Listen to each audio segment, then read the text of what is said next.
All right. Welcome, everyone. We got a very special podcast today. My friend Austin DNP3 is in the house. Austin, how's it going? Good, Jeff. How are you? Thanks for having me. Yeah, man. Glad that you are here. So, kind of funny. I know we were chatting yesterday, but we want to leave it for the podcast in terms of how we actually connected. And I don't. You're not sure. Do you remember? Because I know on social media, Twitch, YouTube, all these different things happen fast, and a lot of people I know over the years, I don't even remember who or how we met. So, do you know the connection here, kind of, or how it all started? I think I was streaming one day and someone came into my stream, and I guess you were a little bit known for giveaways as well. And they said, "Hey, you should check out this Jeff Gross guy. He's really good at poker, and he also loves doing giveaways." And I was like, "All right, I'll check him out." And then I checked you out, and then I think you rated me. And you're like, "And I just dropped the follow on your Twitter." And then I checked out your Twitter, and then I was like, "Oh man, this guy's awesome with these giveaways." And I like the way you use giveaways too. It's like a means to help promote stuff. Yeah. And Yeah, and so just so you know, the only reason, because it is different. There's so many interesting streamers on Twitch, so much different categories and things. So I was not familiar with your stream, but my lead mod, a friend of mine, Marco, Ghost of M, his name is. So he's probably, you might recognize him yeah. from your stream. He's Mhm. around. That guy doesn't miss much on Twitch. He's in the mix. He's around. He's like, you got to check this guy out. And I was like, all right, who should we host? And there wasn't a lot going on in poker. And then he's like, you got to check this guy out, DNP3. He was like, this guy makes you look like a joke with giveaways. I was like, really? I was like, I've never even heard anyone. And like, I try to give stuff every stream, every tweet. I go live, whatever. So I was like, Yeah. all right, check that out. Like the stuff. And then I saw what you were doing. I checked your stuff out too. I was like, wow, you're giving away crazy stuff, crazy things. So yeah, then we kind of reached out, connected, and now here we are. So yeah, man, you are known as the CEO of giveaways. And I don't think there's anyone close that could come to you. How is there anyone else? Like, I mean, these are crazy giveaways. You're giving away PCs, you're giving away, I just have scrolled through and see how much stuff you do give away. Tell me what's going on. First of all, tell us a little bit about yourself, and then how this all came about with the giveaways and what you do. And hello, everyone from DNP3. I see a lot of people here live trying to win. There is a $200 giveaway in cash, plus I have a giveaway going as well. So we're already up to 250 on this stream and giveaways, at least 255. But go ahead, tell me a little about yourself and what this whole giveaway deal is and what you do. Yeah, thanks, Jeff. So yeah, my name's Austin. My persona, I guess, is called DNP3, which I chose that name because so I'm a computer engineer by trade, and I started doing giveaways about 2 years ago on Twitter.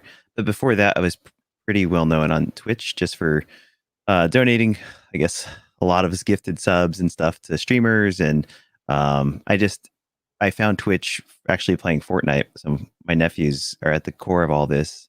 They turned me on to, they got me playing this game called Fortnite. I met a random duo, and he was like, my friend's a streamer. I was like, what is that? So then I went and checked out his stream. His name is Achille. He still streams, French-Canadian streamer.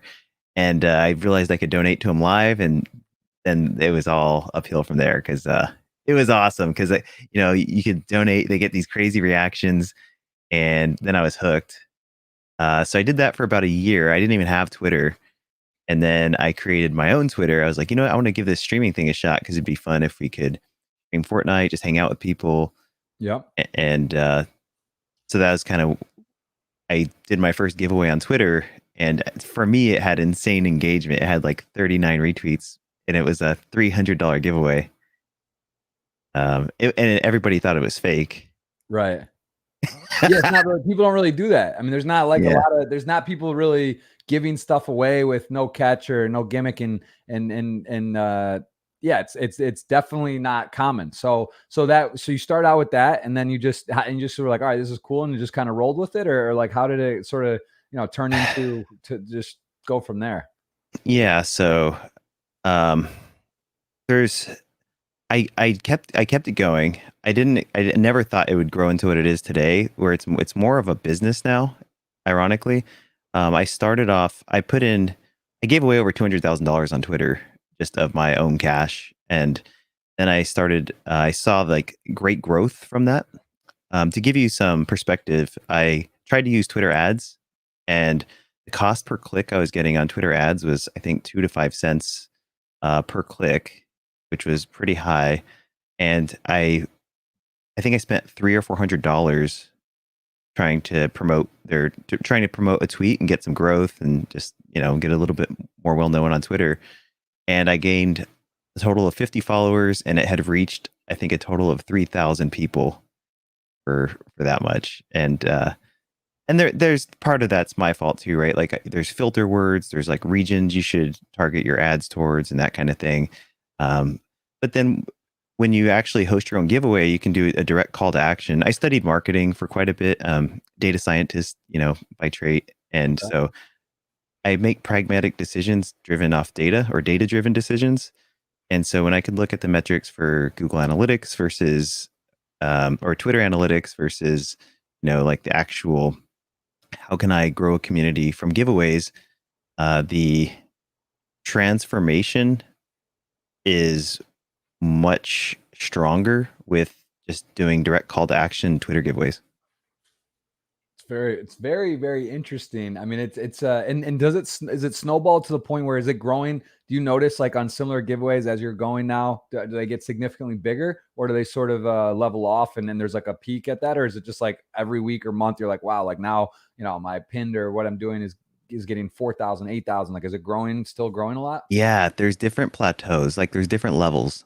So I'd say so it was different for me, right? Because I don't want to say I paved the way, but in the sense I did, where I gathered a group of people who love to enter these giveaways, and then they know that they're legit giveaways. And as a result, we've gained a community from that. But now what someone can do, I opened up a sponsorship program a little over a year ago. I started allowing people to pay me to give away money and to use my platform, and I'll do a giveaway with you.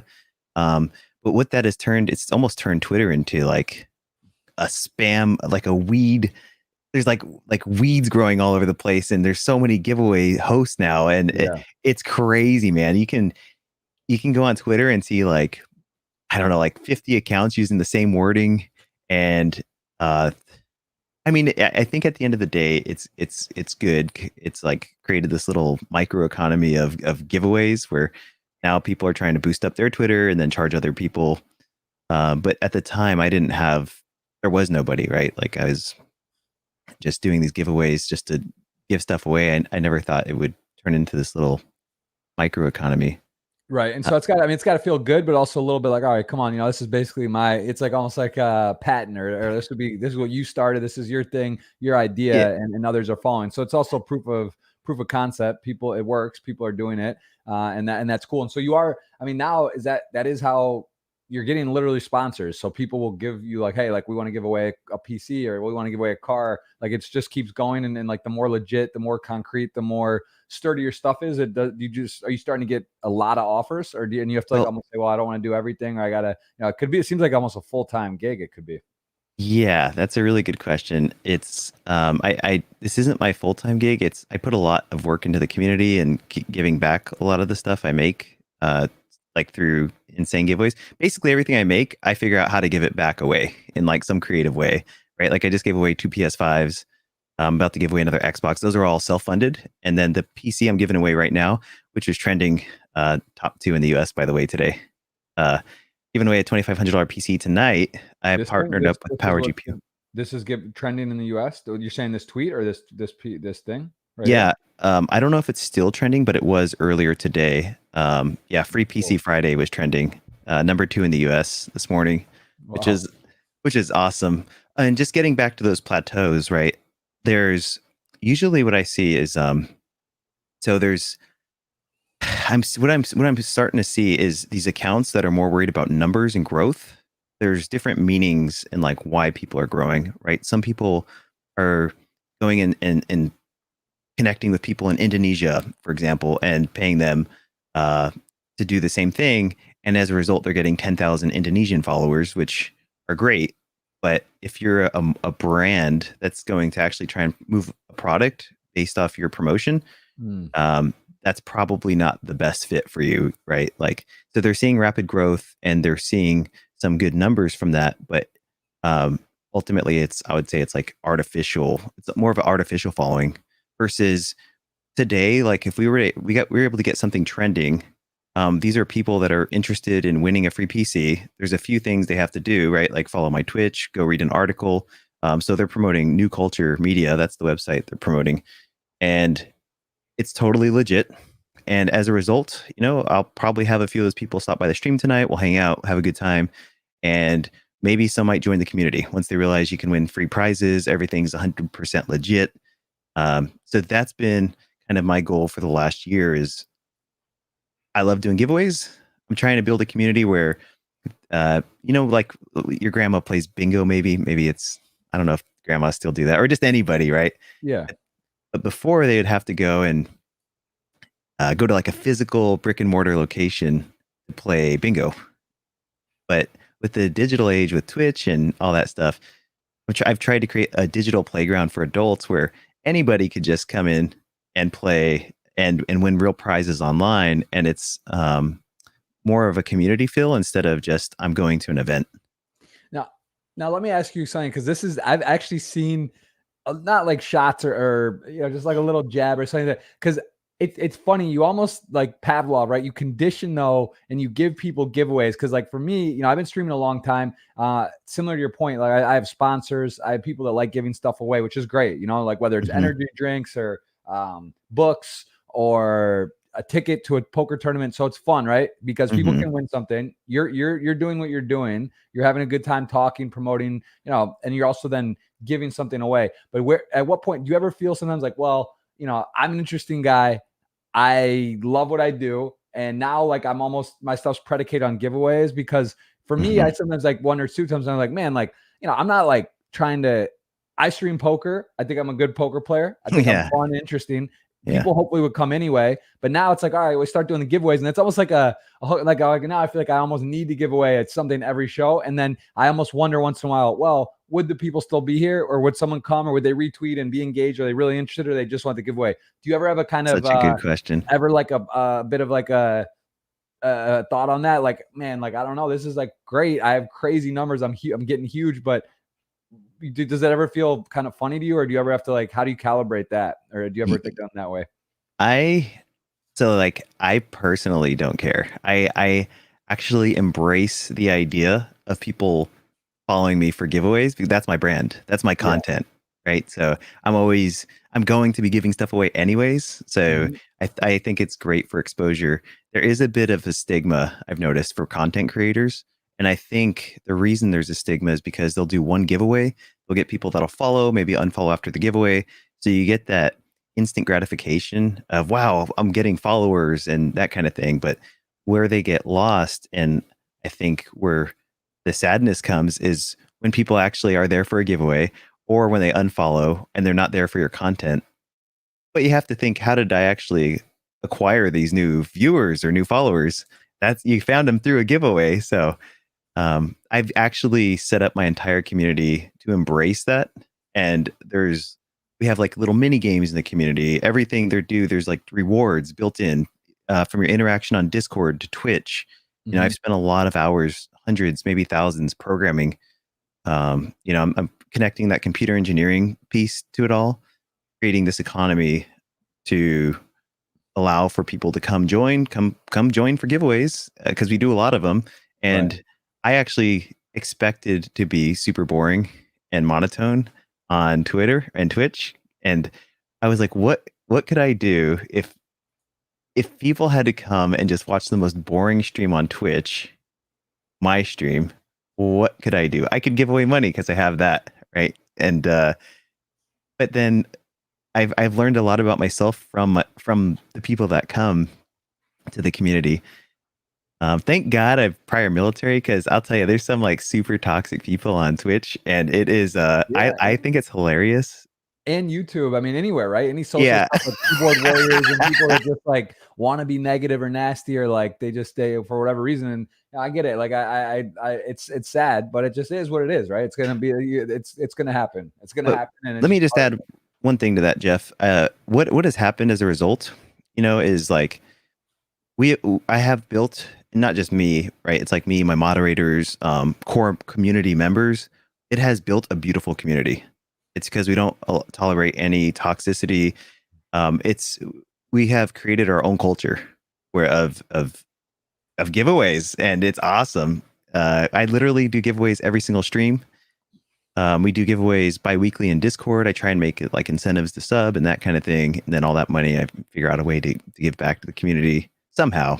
How many subscribers do you have on Twitch, or what's the peak you've had in subscribers? The peak I hit was 7,500 or like 7,600. Holy shit, that's a lot. Yeah, I hit 3K, and 7,500 is, I mean, that's one of the bigger ones. I mean, in poker, that's like the biggest that would be in poker, the whole community. I think that's a lot. 75. I mean, wow. I guess that's so there you go. I mean, even right there, right? That's a lot of, like you say, give back. I mean, that's a fair amount of income monthly off of just subscriptions. Yeah. But there is, I mean, I kind of forgot where I was going to go with that. There was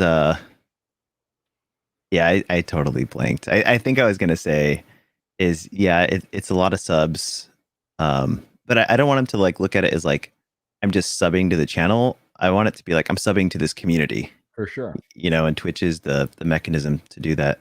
The reason I was asking actually initially, because I saw someone in the chat write Wolfpack, and first of all, I grew up playing soccer as a kid in the US. I played competitive, played through college, and my team was called the Michigan Wolves growing up. And my Twitch brand is Poker Flow Show, and the word flow is wolf backwards. And I saw in your channel the wolf emote, like the wolf pack. I loved it. So I think I told you I kind of jacked it, and mine's different. It's a little different looking, and it's like the word wolf, but it's, you know, flow backwards, and but we, you know, I kind of have that. I like that. So I hit home. I mean, I see that's sort of your thing. People always put that out, the wolf pack. What does that mean to you? Is that just basically that's your community? You're like, all right, we're a pack. It's like we're a team. Is that sort of where you went with that?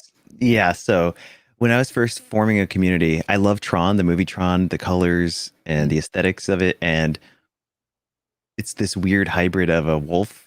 Like, I chose the wolf pack because the wolf packs, they have the strongest bonds of any packs. It's the wolf pack. And that's what I wanted to form, as a community where we have strong bonds. And it's kind of ironic because it's like founded off giveaways, right? But I'm telling you, man, there's some of the best people. I don't average that many viewers. Well, like last stream I had 3,000, but that was insane. We were doing a PC giveaway. Numbers fluctuate depending on, like tonight will probably be insane as well, right?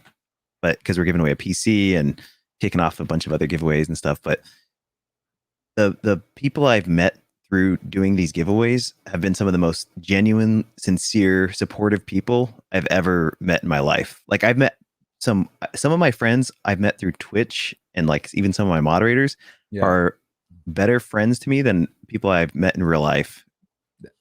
Listen, I mean, it's 2020. It's crazy times, and to be fair, like that movie, the movie with Joaquin Phoenix, like kind of technology and things it's sort of moving that way where there's a lot of that type of stuff. I know what you mean. I mean, I've also met some via online or Twitch, whatever, people, like even my Vadran, he's out of Croatia, my lead moderator, does like my design, graphics, sets up everything. I'm hopeless with technology. I met him I saw on like a thing 5 years ago. I reached out for him to do my overlay and graphics, and now we work together still. And he's on, full-time year round. And he used to do 120 plus streamers design graphics. Now he just works for me and my friend Bill Perkins. And just crazy, like stuff like that. Like guys in Croatia, I'd never met him. I met him one time now randomly because we were stopped. But this is a guy like I talked to. He's on my pinned WhatsApp messages. Like I talk to him more than almost my wife or my best friend, and it's like, it's crazy, like how that stuff works. And Marco as well, my lead moderator, like, yeah, absolutely right. And that's, there are great people. There is some toxic stuff, but there's also the best of the best. And I can see here, even just seeing here in the engagement live now in the chat, like how loyal people are, hyped up. They love it. They're just here and they're having a good time. And I can tell you have a very warm and a really good community. So that's man, that's really fun. That's great. It's incredible, man. It was funny because I built this like platform for people to come and join, and then people started coming and joining, and then I was like, why are you actually coming? Like, why are you here? Right. Yeah, you come in and you hit the retweet, or you do whatever's eligible for the thing, and then you kind of, and the fact that they're sticking around, they're hanging in, they're engaging, you're like, all right, then this is actually fun. Because I know that's my point. It's like, for you, you're giving away so much. It's almost, it's like a athlete or someone that has a lot of money. It's almost like a blessing in a way, because like at that point, like if you don't already have core relationships, have friends, have people, sometimes you don't really know what's real, like who's really who there likes you, who does want genuine, who is just kind of maybe taking advantage. So it's like almost that sort of that type of mindset, I would say, which is interesting. I personally know you just from some of our conversations we've had on the side. We've had some phone calls. I know a bit more private stuff about you. Like, I know you're very intelligent. You got a lot going on, and you're a very interesting guy. That's just my point. It's like people that may come on and just be wanting to give away. So we kind of covered that. It's super interesting. And I think that's sort of how it works though, right? People come in not really knowing what to think. Like, oh, this guy could be just like a weasel, or like just trying to push me into something and just whatever. And then they come in like, oh, wow, this guy's legit. Like you see in the chat, like, this guy's humble. He's smart. We love you. Like, so it's like, it just takes a little bit of time. I think, people have to get to, and that's what's cool about podcasts. That's what's cool about Twitch. You get to talk and know someone. You get to really get a feel for them. Whereas like, a lot of times on a short Instagram or Twitter, or if you're doing an interview with someone for a couple minutes or like a little blip or an article, you don't really get to know someone. It's just like super so true. Like, all right, like, yeah, and they can just generically say stuff. So what's your average stream time? Like when you go live, do you do set schedules or just kind of go with the flow, or is it like 3 hours, 10 hours? What do you aim for? So I aim for quality streams. Like what I mean by that is I usually have an agenda. I usually go between 2 to 3 hours. Sometimes if I'm in a game, I'll go super long. I did one 24-hour stream. Me as well. I've done crazy. One. I've had one as well, 25 hours, only one, and I wouldn't do it again, but it was yeah. Yeah. Glad. Usually it's like 2 to 3 hours. There's an agenda. I'll open up with just chatting. I actually miss my viewers. I don't know if that sounds weird, but I like love getting to see everybody in the chat and like, hey, everyone's spamming the emotes, and it's like this nice fun, just reuniting of everyone. And then we jump into some games. So we'll do some marbles, or and then we have a Minecraft server, put that up for the community. So sometimes I'll jump into Minecraft, or I've tried to set up like special events each night. So like Monday we'll do Deal or No Deal. Well, someone will come on the show and try and win $500. And the way that they get on the show is entering other giveaways on the stream. So it's like it's just like packed with giveaways, man. I'm always finding new ways to pack in more giveaways. For sure. How often do you stream? How many times a week do you aim for? Does it just depend, or do you have a schedule? So this core schedule's Monday, Wednesday, Friday from 7 to 9 p.m. But then it depends. Like if I'm not streaming, I'm still working for the community. Like I've been developing a lot of stuff behind the scenes. We just brought on a few new members to our grid stream team last night. And so like coordinating all that and prepping the videos and stuff, that took some time. So I didn't stream Wednesday, but I'll probably stream. I'm going to stream tonight. I might get a stream in tomorrow. And I also play some games. Like I've been actually getting a collab with some pretty big, well-known streamers like Nick A30 and Cypher PK. They're titans in like the Fortnite world. I'm not sure if you're familiar with them, but and just the fact that I even get to like play in their lobby is an honor to me. Is getting back to your earlier point of like people being toxic. There are people that will try and drag you down. It doesn't matter what you do. Like I've had people like, oh, you only have I've heard it all, man. You only have a following because you do giveaways, and I'm like, yeah. So what? Yeah. And then like people just follow you for your money. Like, yep, that's probably true. Like that's the right place. Come on in. Right. And then like once they realize, wait, I'm supposed to hurt his feelings. That doesn't hurt his feelings. He kind of agreed with me.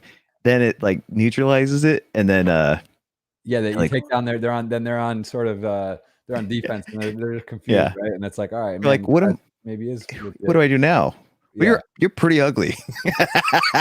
Right? Like they try to do anything to throw you off your game. Yeah, it's very cool, man. I see your and what about on YouTube here? Because I see your YouTube channel. Is this highlights from Twitch, or do you do what is your core content on here?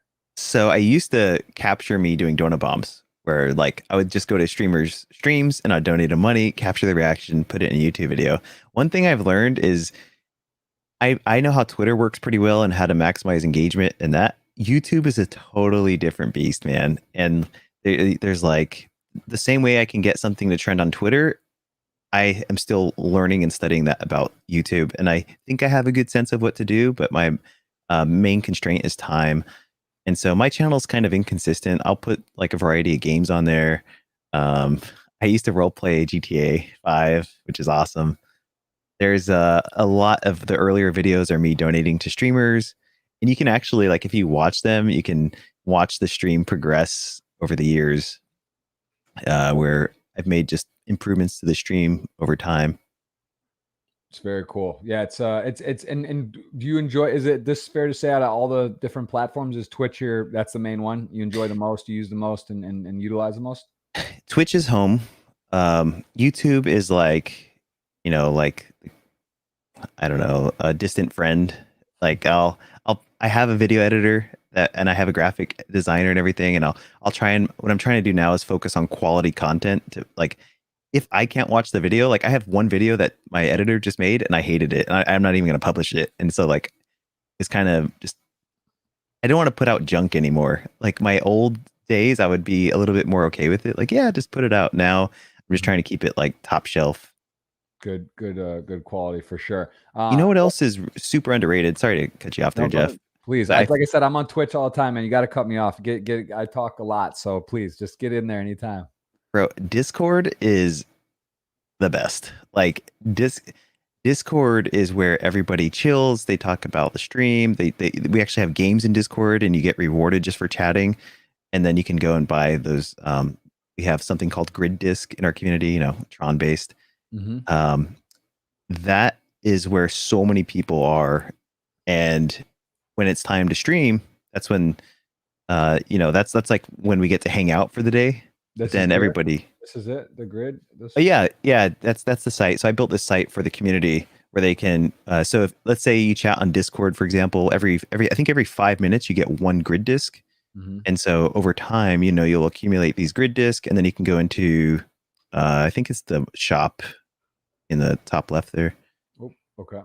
It says shop, like in the little paragraph under Welcome to the Grid. Yeah. Yeah, right there.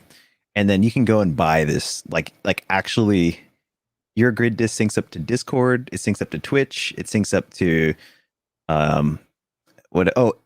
we just started a Minecraft server, and you can literally hit a block in Minecraft and get a Grid Disc credited to your account. Like, I'm connecting everything, right? Like, it's transcending over not just Twitch and Twitter, but I have like these ideas for giving people Grid Disc for joining giveaways, but I have to watch it because I'm too generous sometimes. Yeah, no, I mean, it can add, like, exactly. I guess you're figuring out like how much people to talk, and if it gets huge and you're giving, all of a sudden it's like, wow, like I gave away a bunch of merch and things this year, this period. Is this merch tied to Streamlabs, or how do you do it?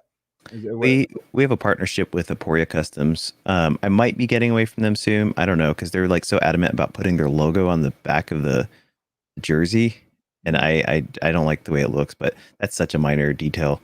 But yeah, we have a partnership with them where we just get all of our merch through there. And then my mod Sarah, she's been making some stuff on Streamlabs, and it's actually my most popular, or most beloved sweater. It's not this one. Like, I love this sweater. I have a white hoodie that where I literally just threw my logo on a white sweater in Streamlabs. You know how it gives you that option, where you can like make your own merch. I did that when I first started streaming, and someone found that link. Like, I don't even know how they found it, and they went and bought that white sweater, and then they started passing around that link to each other, like, "Hey, where'd you get that sweater at?" And they're like, "Check out this link." And then they started just taking pictures of themselves and posting it on Twitter. And I was like, "What the heck? How did you guys get that link?"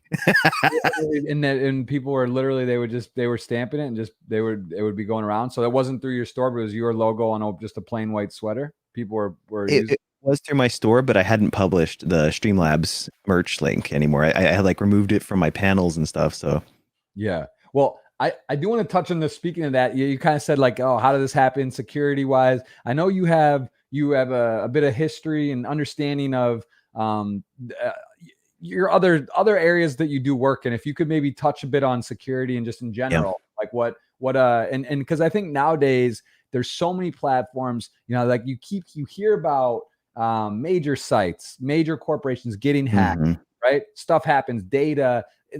Twitch, you have a username on Twitch, you have a username on Facebook, you're on AOL, you're tied to this, all these different things. How do you feel the current landscape is with security, and how, are there ways that people can kind of protect on that? Because I mean, you seem that you have a background in a lot of this stuff, and computers and data, and what's your kind of thought on that? You know, even now privacy, right? It's such a like, what, I don't even know the rules. Right? I hear these crazy things going on, and they have access, the government has access to whatever they want, and where do you draw the line? So it's very complicated and a big issue. Where do you kind of, what's your take and understanding in all this, and how can people sort of prevent themselves and be safe?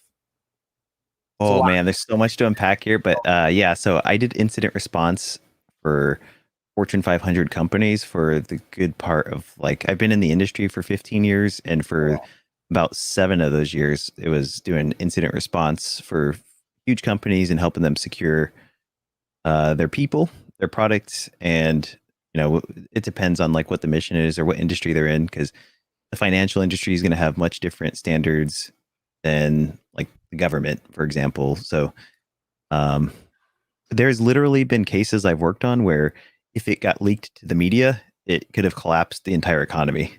So imagine that kind of stress and pressure, and then like coming to Twitch and then having a little kid come in there and be like, "You suck." Right. It's a lot. Right? You get all the emotions. I'm like those little comments don't faze me, you know. Just pivoting real quick, and then I'll come back to this. But like, I have so much respect and admiration for content creators that do this full time, because so take you, for example, Jeff, like poker is your main, I'd say it's like your bread and butter, you know, and then you get to create content kind of around that, where a lot of these content creators, like one of my friends, Wildcat, or like, even Cypher PK, or like people, where they do is they play video games, generate content, people watch that, and like that is their livelihood. And I mean, that's like the top 0.01%. So they're doing extremely well. But for everyone else trying to do the same thing, oh man, I could see why there's so much anxiety in the community, and like why emotions fluctuate, and why they would care, why those comments could be so hurtful to someone. Mm-hmm. Yeah, absolutely. No, it is. And I've seen it in poker and YouTube in particular, where people put out videos, and, you know, again, you're playing for money. There's decisions, and, you know, whether or not someone has any idea about poker, and even the best players in the world make mistakes or plays that they're not sure about, or there's stuff that you just wouldn't understand because they have a read or an exploit on a player, right? But then you look at the YouTube comments, they're like, "Man, you're trash. Man, how did you blew it? Like, you get knocked out of a tournament 9th place, and it's big money up top, and you know you made a mistake or made a call that didn't work out, and you got people in the chat like, dude, you are trash. It's the most easy thing. Garbage. Like, I can't believe I'm even here. Like, you are, you should quit." And so like people, I've seen top streamers, top players, like literally make public posts and say like, hey, like YouTube's just not for me. It's too toxic. Like I just can't handle, like, I just don't want to do it because it's not fun. I put myself on the line and then I get, crushed. And Twitch to me is generally less toxic. Also the fact that you have moderators, you can clean up your channel on the fly. People say nasty stuff, you ban them. Whereas on YouTube, you put a video out, you go to sleep or you're away, and stuff, people say stuff or do stuff or whatever. So, there is a bit of that, and it's a little different. Twitch is a little cleaner, I think. I agree. They've done a pretty good job with moderation. But I was literally in watching one of like the nicest guys in the world stream, and someone just went in there and dropped "FU," right? Like the full F-bomb in there for no reason. And that right there solidified to me that no matter what you do or who you are, there's always going to be someone in try and drag you down. If you don't have some, the word haters, if you don't have people that are nasty and negative to you, you're probably not, doing so at some scale. Even like you said, the nicest, best athletes, the best, the most like humble and great, public figures, people are going to hate them, right? Whether they say one thing about something they don't agree with or whatever, you're going to have people that just disagree. No, I think honestly, what I've come to find is I believe on Twitch, someone like yourself, anyone that has some sort of following that gets paid to do things that they love, I think people are fundamentally gonna be like, they're just, I don't like the word jealous, but jealous that you're able to follow through on a dream. You're able to create something, and anyone can really do it. Anyone at home right now, if they're like, I want to start on Twitch, they could figure it out. They don't need the best camera, the best mic, the best setup. They could get if they have a computer, they could create a Twitch. They could watch videos, learn how to start a channel, start with nothing. Cause it's hard, you know, like when you started your Twitch or when you first had this idea, like you said, your nieces, your nephews, like when you started out, no, you know, you have to build something from scratch, like doing like exactly $300 giveaways, got like 39 people. It's nothing or whatever. Like you had no real engagement. You're starting at the bottom and you go live on Twitch and it's kind of weird, right? Like you're there and you're talking to basically nobody. Well, you have like 2-3 people. You got your nephews in there, you know, 10-year-old, you know, not even my nephews like there, friends, and you're in there chatting. But like, look at how long has it been? I mean, how many years have you been on Twitch? It takes a while to build something that's significant, powerful. You have to believe in it. You have to follow through. And a lot of people don't have that in them. And I think they basically want to take that away and try to hurt you and bring you down because they're at home, you know, out of shape, not doing anything, not learning, doing whatever. They're sitting on their couch drinking a beer or a Coca-Cola, and they want to just like, they're just like, man, like I'm a bum, or I am not my best version of myself. And man, this guy, who is this guy? He's not an actor. He's not a top gamer. He's not this. Yeah.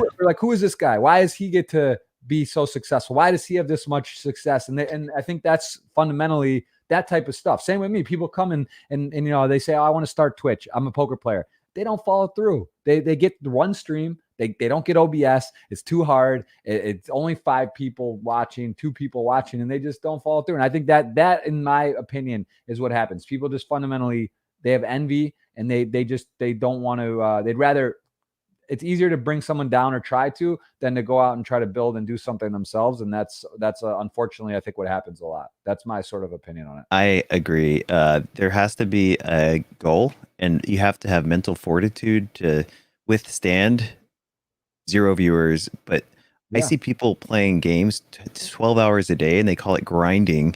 And to me, that is the worst thing you could do, right? Like, that's why I have very concentrated streams where it's like 2 hours a couple times a week. The stream is just an event where we get to hang out. But everything else, you know, I'm marketing myself on Twitter and like networking, so underrated as well. Yeah. I feel like the people that do come into streams and they're a bit toxic. I don't know about like the drinking beer and like I really don't think they realize what a terrible person they are. I genuinely believe they like there's no cognizant ability for them to like we understand, right? We're like, yeah, that's ridiculous. Why would you go into someone's stream and try and drag them down? But for them, they're like in the moment and they're not thinking subconsciously like this is really going to hurt their feelings, because then they probably wouldn't do it, right? Unless they're just an actual like terrible human being. For them, they're probably either super young is what I found. They're super young or just not the brightest light, you know what I mean? Yeah. And so, it is what it is. Like you said, you can't really, I don't let any of that stuff bother me. And I know it does take, you have to have a little bit of thick skin, but it's also just like people don't know what they don't know. And people, I think, you know, at the end of the day, if you were to be face to face with the person and say, hey, like, how could I help you? Or, you know, man, I want the best for you. They would be like, wow. Or like, they're not going to be like, no, I feel like most people aren't just really nasty at heart, you know? and also, yeah, I think that's for sure. Well, let's talk a little bit about you got a lot of different things here going on with we see on your let's see on your main Twitter here. So CEO of giveaways. Is there anyone, who would you say, is there anyone else that is even close like to what you do in giveaway? Like, is there some people trying, or you know, you don't have to mention names, but is there like, are you like clear number one in terms of as far as you know, in terms of like giveaways? So I would say so like Mr. Beast, right? I'd say he's like the dude. But I feel like I have given away more than he has on Twitter. Not that it's like I don't know how like someone's number one, right? Like, is it how much they've given away, how frequently they give stuff away? Yeah. There's a lot of different metrics to measure by. There might need to be a site like giveaway.com or, you know, like a giveaway tracker and like, you know, tally. Like, it'd be actually interesting. Like in poker, there's a Hendon mob. You can see a player's results, how much they've won and lost. That, you know, like we were going over this yesterday. Like, it'd be interesting to see a site that like track giveaways, like number of giveaways, frequency, number of winners, testimonials. Like, do like a, it's like some sort of like total good. Because I was gonna ask you that as well. Do you know how much you've given away total? Like, do you have like a tracker, like because here's a 25 for PC, here's 200 today. Like, do you know like the total? Because that's got to be a crazy number. I wish I could mine. My moderator, Ghost of M, and I were talking about trying to go back and backdate and track and move forward and go, because it's crazy. Like, it doesn't seem like a lot, but all of a sudden after a year, like, holy, like what do you know? I know how much I've donated on Twitch and giveaways combined, but I haven't broken them out yet. But I just hit $712,000 within 2 years, right? Which is insane. It's an insane amount to give away. Now, some of that is, I'd say about 400,000 of that is my cash, like my money out of my pocket, and then the rest is from sponsors, and like I got a $35,000 giveaway I'm about to do in December, but that's a sponsor. That's going to be a sponsored deal. Yeah. And that adds up pretty quick. Yeah. Those numbers hit the million pretty fast. I mean, that's significant, but it is kind of cool. I mean, I think to have like a number, a giveaway tracker, like sort of scrolling or to see, because it is irrelevant and it is powerful, but that's a lot, man. 700,000+. And you're probably forgetting some that were like auxiliary or, like whatever. But yeah, I mean, that's to have a good idea. That's up there. And that's impressive. Yeah, very cool. Thanks, man. But yeah, so tell me, sorry, I asked you, I'm just like multiple questions at once. Tell me a bit about this here. So creator, and we go to ERA. Eternity. Oh yeah. So ERA is just, they invited me. They're an org who streams. They have like more popular content creators. I think Alinity is probably the most popular one. They used to be pretty big in Call of Duty.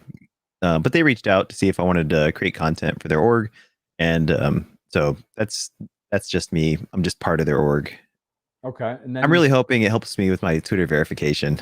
Honestly, that's what I'm going for, bro. I don't know what the secret is. You're gonna have to let me in on that. All right. Well, no, we can. Like I said, I think we have a lot of cross things we could help each other with for sure. I have it's interesting. It's just there's so many little tricks and algorithms and different platforms and stuff. Even this is actually, before I get distracted, I wanted to ask you about this. So this really unique system you made here, where this is your website and you have merch and all this stuff tied in, and people can actually, by engaging, you're saying from Discord or on your Twitch, they can earn points and go ahead and purchase stuff. It's a really clean site. I've seen something similar where people try to do this, but not this clean and clear. Could I or any streamer, if they came to you, do you offer a service, or could you do a site where you say like, all right, basically duplicate what you did, put in a store and say, hey, like if I told you, hey, I want to do this, how could I do this? I want people to be able to engage in my Twitch, engage in my Discord. I'll do the Twitter shout outs. I'll do some different stuff. I'll give gear for my show, a deck of cards. Like, could you make a clone of this, like pretty like license it out? Yeah, like, because I think that would be pretty, I would like that. I mean, I would, without having to, sure, it's a lot of work still to manage it, set it up. And then also you have to, when people cash in, you got to have a system to get it out. So it's not straightforward, but I have a lot of people have approached me for that, which is usually an indicator it's a business opportunity. But I've literally invested thousands of hours into connecting everything and writing the code for it. And I didn't write it with the flexibility of like, just transferring it over from community to community. Yeah. And I know how I could do it now if I wanted to spend the time and like rewrite it and make it a little bit more vanilla. So anyone could just pick it up and like, boom, here you go. You got, I've integrated your Discord, your Twitch. I just need the time, and I don't even know how much I would charge or what would be fair to people. You could probably, it's kind of a funny one too, right? Because that's like you're saying, so now you're going to take all that time instead of streaming, instead of doing your stuff. How many people? Is it 5? Is it 100? Is it something that like you could literally, and then what is the price point that's fair? Because like now you're taking your time, your opportunity cost, and then like you go to me or someone, you're like, oh, it costs $5,000, like, or $2,000 or 50 right. or 1,000. And then you're kind of, and then someone you may go from thinking, oh, maybe 100 people would want this to like 3, or maybe it would be worth it for everyone, but they just don't want to pay it. And then so it is a kind of a tricky, you'd almost have to like come up with a price and try to get like people to prepay or something, or like order it and be like, all right, look, I'm going to do it and follow through. Cause other than that, it'd be like kind of hard to kind of back, reverse it. It has to be tailored to each community. I think I gave a number out like 10 grand, and I was even reluctant to do that. I was like, look, it's going to take me like probably like 2 weeks of dedicated time to do this for you. And the person couldn't afford it, unfortunately, or maybe fortunately, Right. because even once you have that whole ecosystem set up, who's gonna use it? You got to get like exposure and people. Like, it's like you could have the best stream in the world, Right. but when you hit go live, if no one shows up, these things like you have to exactly. I mean, I guess how I vision it is there is enough big time streamers though. If you, because it looks like you must have something with G Fuel, or you have some deals or some setups. But like, I'll just use myself as an example. Let's take Recover 180. I have a couple other sponsors, Party Poker, different things. Like, if you have to like get them on board. You have to, and you don't really know how it's going to calibrate. Cause like, I don't know, would people even want to do it? How many people do it? Like, a lot has to go right. You need really enough numbers and engagement and then need to understand it. And then again, the logistics of it, you have to almost have someone monitor it. Cause like, unless you do it like once a month. And even then, if you're the one actually doing it, it's a lot of time as well. You got to go in, you got to get the info. You got to then, so it's a lot. But with that being said, it does feel like a really powerful tool. Like, I think if this worked seamlessly, where a streamer could just be like, hey, Austin, I want this. I have a team that'll do it. I'll pay you a flat fee. If you could white label it, it would probably, you could crush it. I mean, because you could drop the price down a lot. And then if you had like, you knew there was going to be 1,000 people that took it, or paid a monthly fee, plus one-time cost. I don't know. It's awesome. I just I'm trying to think about like how realistic that is for the community and how that would work. But there's definitely something there, because it's it is cool. Let me take a note of that. I might look into that a little bit more. Yeah, maybe I could help you with a few things on it, or a few ideas. I definitely have, my wheels are spinning, because I have something to do with like flow coins, or people get, they get stuff for, you can set that up like where you have coins and stuff. People generally have that, but they don't really have a system or anything too elaborate other than maybe a Twitter shout out or something, and then it just kind of gets lost in the shuffle. But I think it's, you'll see like Streamlabs has their own tickets, or you get points, and like the problem is there's so many silos of these little digital economies that like they don't transfer anywhere. Not everyone can just be on a stream all day. So that's kind of been my goal, is like even on my stream right now, you see that coin game. People are playing that game and earning grid disc. It's just one more game for engagement and like just being part of the grid. It's little Disneyland. Yeah, no, it's very cool. Very, very, very cool. I saw something that you did you try to set up a poker tournament for your community? Yeah, we did. With I think it was with Poker Stars. And you can actually go on there and host your own tournament. And we were going to use grid disc. People would buy in with grid disc. We didn't have enough signups, unfortunately, so we postponed it. But interesting. Okay. Yeah. Do you feel like your community, how much is in gaming and poker? Is there some crossover there? Or is it just kind of just a bit, or do you notice anything significant with that? There's a good amount. We have our age range spans from, I'd say honestly, man, the Wolfpack probably like mid, like it's like people like similar age to us.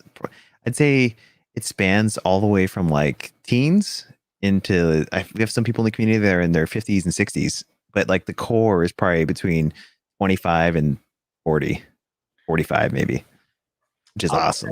I just want to point out, because I am doing a giveaway right now from Party Poker. I'm going to actually double it. So I'm going to do 2. I said giving away a $55 Party Poker ticket, but I do want to clarify, if you're in the US, you cannot play on Party Poker. I will just match that in cash. So I think probably some people are seeing this and they're like not engaging, and they're like, oh, because I can't get the Party Poker ticket. So if you win and you're not eligible, if you're in the US, I will give 2 people a $55 in cash. So that can, Bro, can we talk about your giveaway? Like, can we talk about that tweet, please? Yeah, let's break it down, because I think we might have found a flaw. You gave me a little bit of a. I want this though. See, I need this, Austin. I don't want yes men. I don't want people to say, yeah, man, your stuff's great. You're doing this the right way. Really like what you're doing. I want you to say, you did this wrong. You should put at the top. We talked a little about it. Break it down, man. Break this tweet down. Help me help myself. What do we got there? So first thing, just with marketing in general, right? Okay. People are inherently lazy. So if now you have to think about Twitter as a platform and you're scrolling through, we like to think kind of in an egocentric mentality of like, oh, I'm tweeting this and everybody's going to read the whole thing. Of course. Right. But like visual breaks matter, right? So like each time you're starting a new thought, just add a new paragraph and like that little visual break. Sometimes people won't even read the first paragraph. They'll just like read what's in the center of a tweet. So I always put the call to action right in the beginning. Like here's what's in it for you. Pretend they're only going to read the first 5 words of your tweet.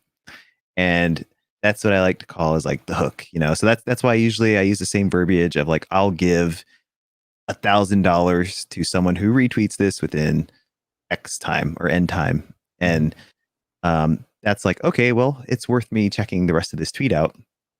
So then they say like, okay, so how do I enter? It must be following this person and this person, right? And it becomes a little bit boring because now everyone kind of copied that wording and just, there's so many people that that do these now.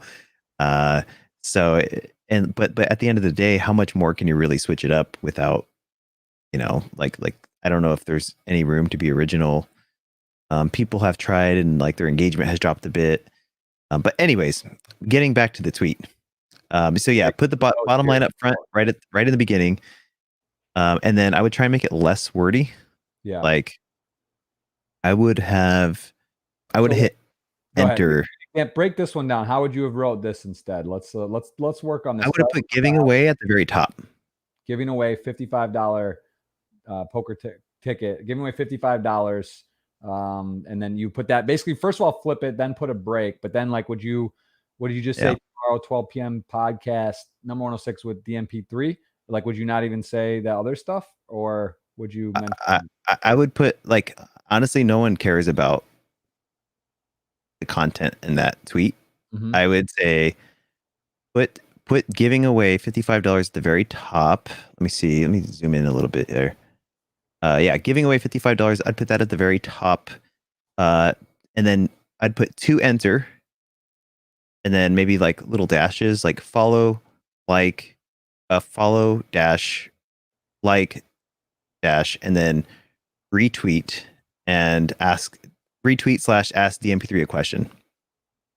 Okay. Yeah, it could definitely be cleaner. Could be cleaner than that. And then if you want to include anything about the podcast, I would put it like there probably wouldn't be enough room to do that anyways. Mm-hmm. I might put like the rest of the information in a subtweet underneath the thread. Okay. Yeah, just to say like here's a little bit more information about the podcast, because people are going to see it when they click on the tweet. Very interesting. That's super interesting. Yeah, I like that idea too. Like listen, I'm taking notes. I'm watching your stuff. I'm seeing what's going on.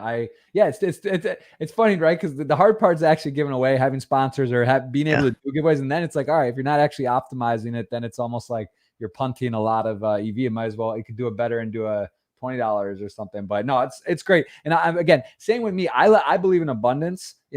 I could keep the stuff that I got given, I could keep it for myself or do it differently, but I don't really think like that. Like, I don't care. I know that like it all comes back. Things come back. Enjoy. Like, I want to help people. Like, it's whatever. It's cool. I feel fortunate I get to do what I love for a living. I play poker. I'm sponsored by a poker site. I have great relationships and other, stuff. And I want to help other people. You never know. I mean, I've seen $55 ticket they take to a 10K score, people that are in there. And I also want to be careful about promoting gambling. I always tell people this, like, don't quit your job. I'm not saying poker is a hard way to make an easy living. So streaming. It's tough game now. It's very in depth. Like, it's fun though. Like, there's a lot of life lessons from poker. And there's a lot of stuff you can get out of it. But that doesn't mean like, oh, you're working a 9 to 5 and like, I'm telling you, go quit. You can make a living. You're going to do well playing poker. Like, man, I've had losing stretches. I've had tough, it can be tough. And I have other income. I have a set salary from party poker. I have affiliate deals. I have Twitch revenue. I have other things. So like my year is not predicated on if I'm plus or minus however much on poker. And that there's not many people that are like that in poker, that are content influencers and whatnot. So I just want to be very careful. And then to your viewers that are here watching, or maybe they're looking at my stuff and like, oh, he plays poker, it's cool, this and that. Just let you know, like, it's fun. Start slow. You should do some learning. You can play for play money. You can play for micro stakes, and you can play for free rolls. You can, win tickets. You can get in. There's ways people give away stuff. So yeah, just want to make a disclaimer about poker. It's a great game. I think it's one of the best things you could do in terms of study, like for your brain, for things that apply to real life. But just tread with caution and don't quit your day job. That's all I'll say. Jeff, you are approaching this as an intellect. Like, a lot of people just look at the cards, like, I'm playing some poker. You and I don't, for a lot of like the listeners or people on YouTube, like, Jeff is at the top of his game. Like, Jeff, I actually didn't know this about you, Jeff, until I did some research. But like Jeff has competed and won in tournaments where he's won hundreds of thousands of dollars. So, you are at the top 0.01%, and you're taking those lessons and learning them because you have that cognizant ability to comprehend, like, you can read players, and that there's so many more dimensions. It's not just about the cards. I mean, the truth of it is too, and it's just funny because there really is different levels. Like, again, I've done it for almost 20 years. I'm 34 years old. I started in high school. 18 and a half years.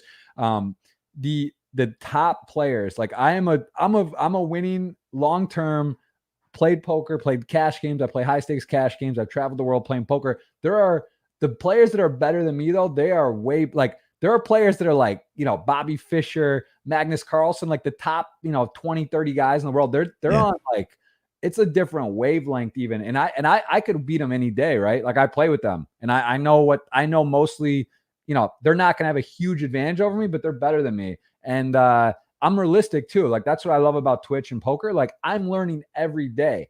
Every single day there's a hand or a spot where I'm like, man, that was tough, or that was close, or I plug it in. There's ICM calculators. There's solvers. I mean, it's very deep game, and like, very brilliant. The top guys, they've run all the simulations. They have like photographic memories. They know every spot. There's so many iterations. Like, if you have ace queen and I have ace, on a flop of king jack 2 and 2 diamonds versus king jack 2 with 1 diamond, like, there's all these different board textures and situations and positions. So it's like, people think poker is like, oh, I'm gonna go to the casino and play, and I get to ace king and it's a good hand, I'm gonna play it strongly. Like, no, like, that's not how poker works. Like, what position are you in? What are the stack sizes? What's this player's tendency? What is the flop? You're supposed to bet a quarter pot, a half pot, 80% pot. Like, it's a very deep game, and even someone who like feels strong about their game and knows how to play, like, there are people like, you can make big mistakes and win the pot. And there's a lot of result oriented poker, right?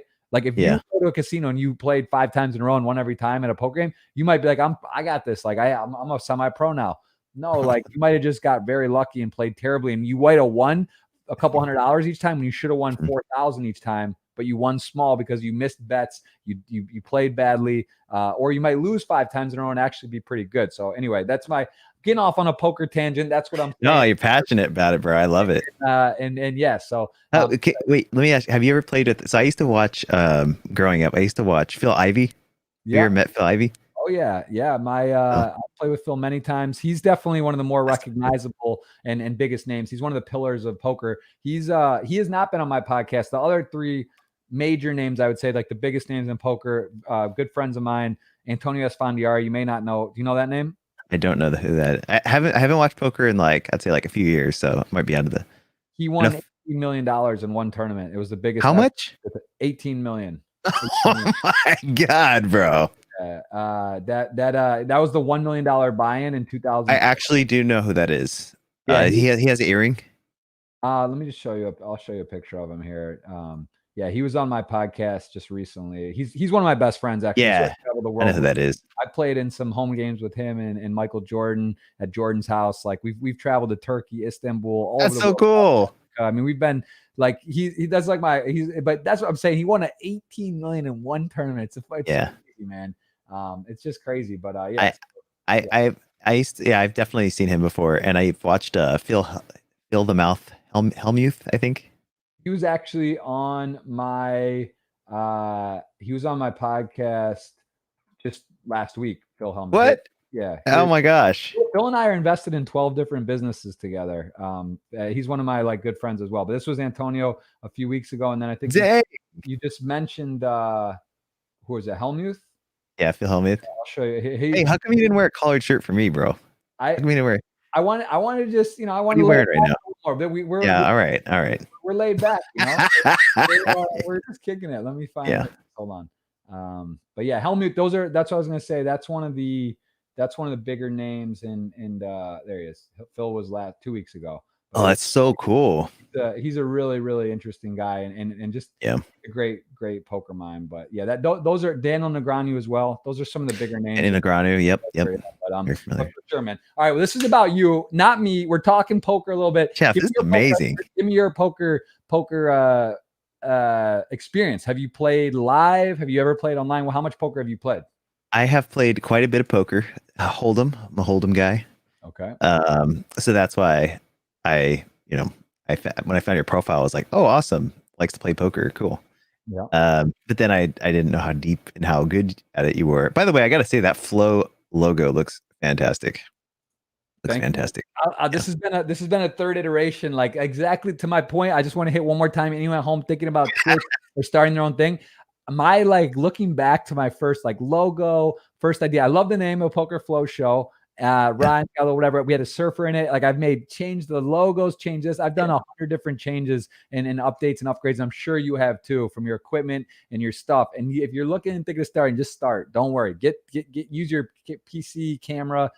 Get whatever. Just go for it and start vlogging. Start your thing and try it out. And even if it doesn't work out, you'll still learn from it, and you'll have some a memory, a diary for some of the stuff you do. And I just appreciate that. But like I said, you just got to go for it. You can't. It doesn't happen in one day. I've been streaming and doing stuff for about over 5 years now. And when did you first start? Do you remember the date when you started? February. It was like February 2019.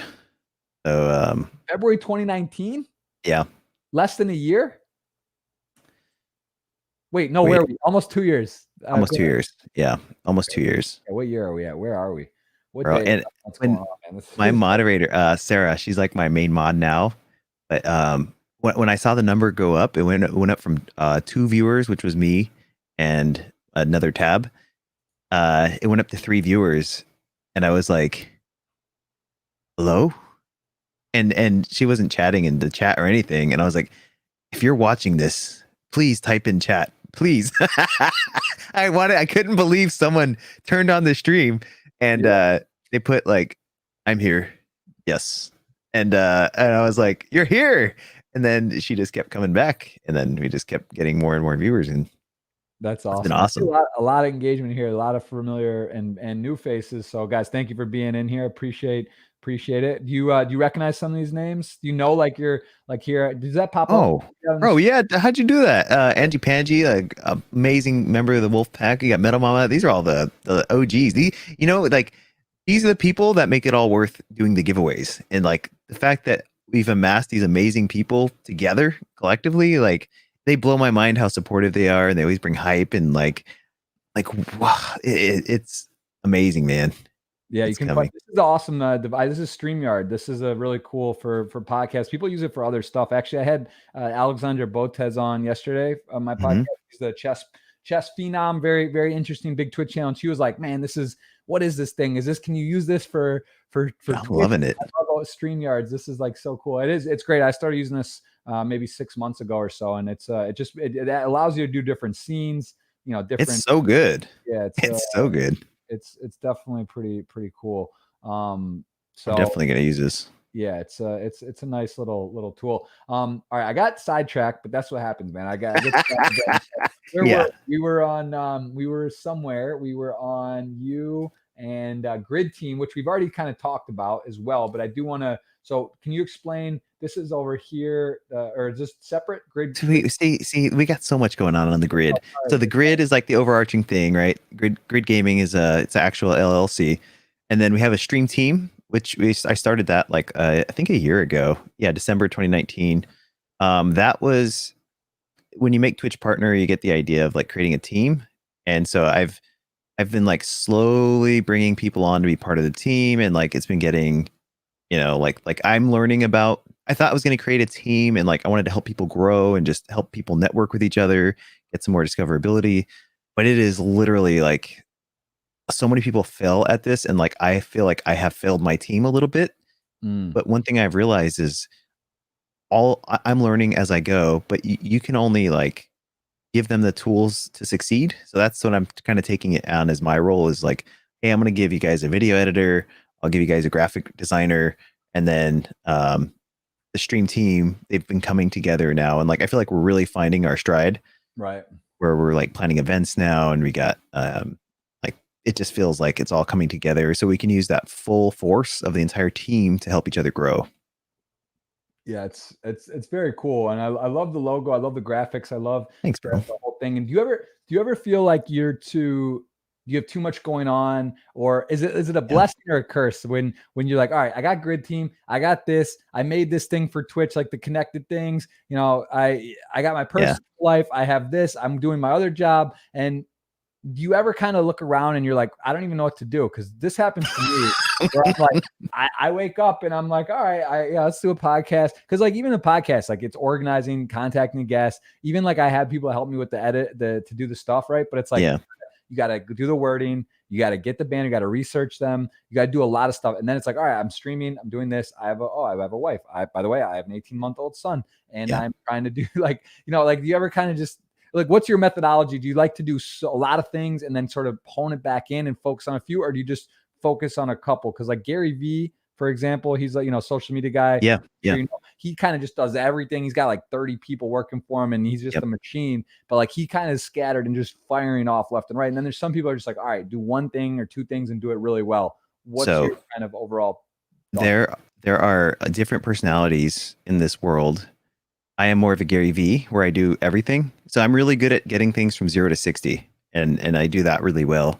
But then I usually need some support to take it from 60 to 100, right? And like sustain it, keep it sustained. And so that's why I've been blessed with like great moderators. I do stretch myself too thin. I've always done it, or at least for like the last 10, 15 years, because I get an idea and I have, I guess, the blessing and the curse of being able to write the code to execute on the idea. So I'm more of a visionary type. And then once that's in motion, I can't stop it. So the community is getting so big now that, that we have like a ticketing system so they can put in requests, or if they notice a bug somewhere, they can report it. And my moderators handle a lot of that. We are starting to actually hire people too, which has been awesome. That and how give me a little idea what your team looks like. So you have moderators, you have designers. Like, give me kind of like, do you have 3 people, 5, 10? What consists of DNP3's? The grid. Grid. Okay, so we got 4 core moderators. Big shout out to Sarah, Takma, Mike, and Salco. Yep, those are the 4 core. India, we got someone from India. Let's go. Yeah, hey. We got Hedri. Hedri's so I'd say he's like the lead for the Gridcraft, which is our Minecraft server. And then we have a partnership with an entire company for that. That's our Minecraft server, which has been amazing. Just to like branch out into a different community and create something where people can connect on a different level. Mm-hmm. We have, and then that company has a staff of 5, right? So doing a bit of management there, and we're actively recruiting. And then we have even like lower tier helpers, where helpers report to the moderators, and then the moderators report to me. And when I say report, I mean like they'll check in with me to like say like, hey, should we do this or not? I wouldn't say report. It's more of like, I've been in a lot of leadership roles, and so I guess that's the term I like to use. And then we have Grid Gaming, which I'm pretty much running that by myself right now, which is the automated giveaway platform on Twitter. Okay. I have one graphic designer, one thumbnail designer, one video editor, and then I'm just about to bring on another dedicated video editor because I like to get these. Oh, and then I have a video collector. People underrate this skill. So her name's Jenna. She'll actually go and if I played a few games of Among Us or something, she'll go to all the streams and then create a script for my video editor. So that way, because I used to just try and gather these clips in my give it to my video editor, and they'd be like, what am I editing here? Yes. I got to say this. This is my biggest pet peeve of workflow cog, because I have people to help and I have a great team, but I find it hard to like I have like such a huge queue of videos I want to put out on YouTube, and I'm missing a step because like I have a great moderator who goes to them, actually Marco. He'll like get the clips, we get the clips, but then like, and I have an editor, but the format to like like I don't know the optimal. We should talk about algorithms because I want to understand a little better. And I think you have a pretty good idea about this. But like in a dream world, I don't know how many YouTube videos do you think a week? Because I've heard different things. I have people tell me you should put out a video every day if you could. I have people say you should do 1 a week, 2 a week. Like what in a dream world, what do you think is ideal for YouTube content? So I am definitely not the authority on this, right? Like, but I have watched a lot of Mr. Beast videos, and I did stay at a Holiday Inn last night. So you're qualified. Let's run it. Okay. So the opinions vary from what I can tell. I've seen people that upload every day, and like that works well for them. But I think what the most important part is I can't backspace on when I'm talking. There is discoverability, making sure that your title's correct, making sure your thumbnail's catchy enough.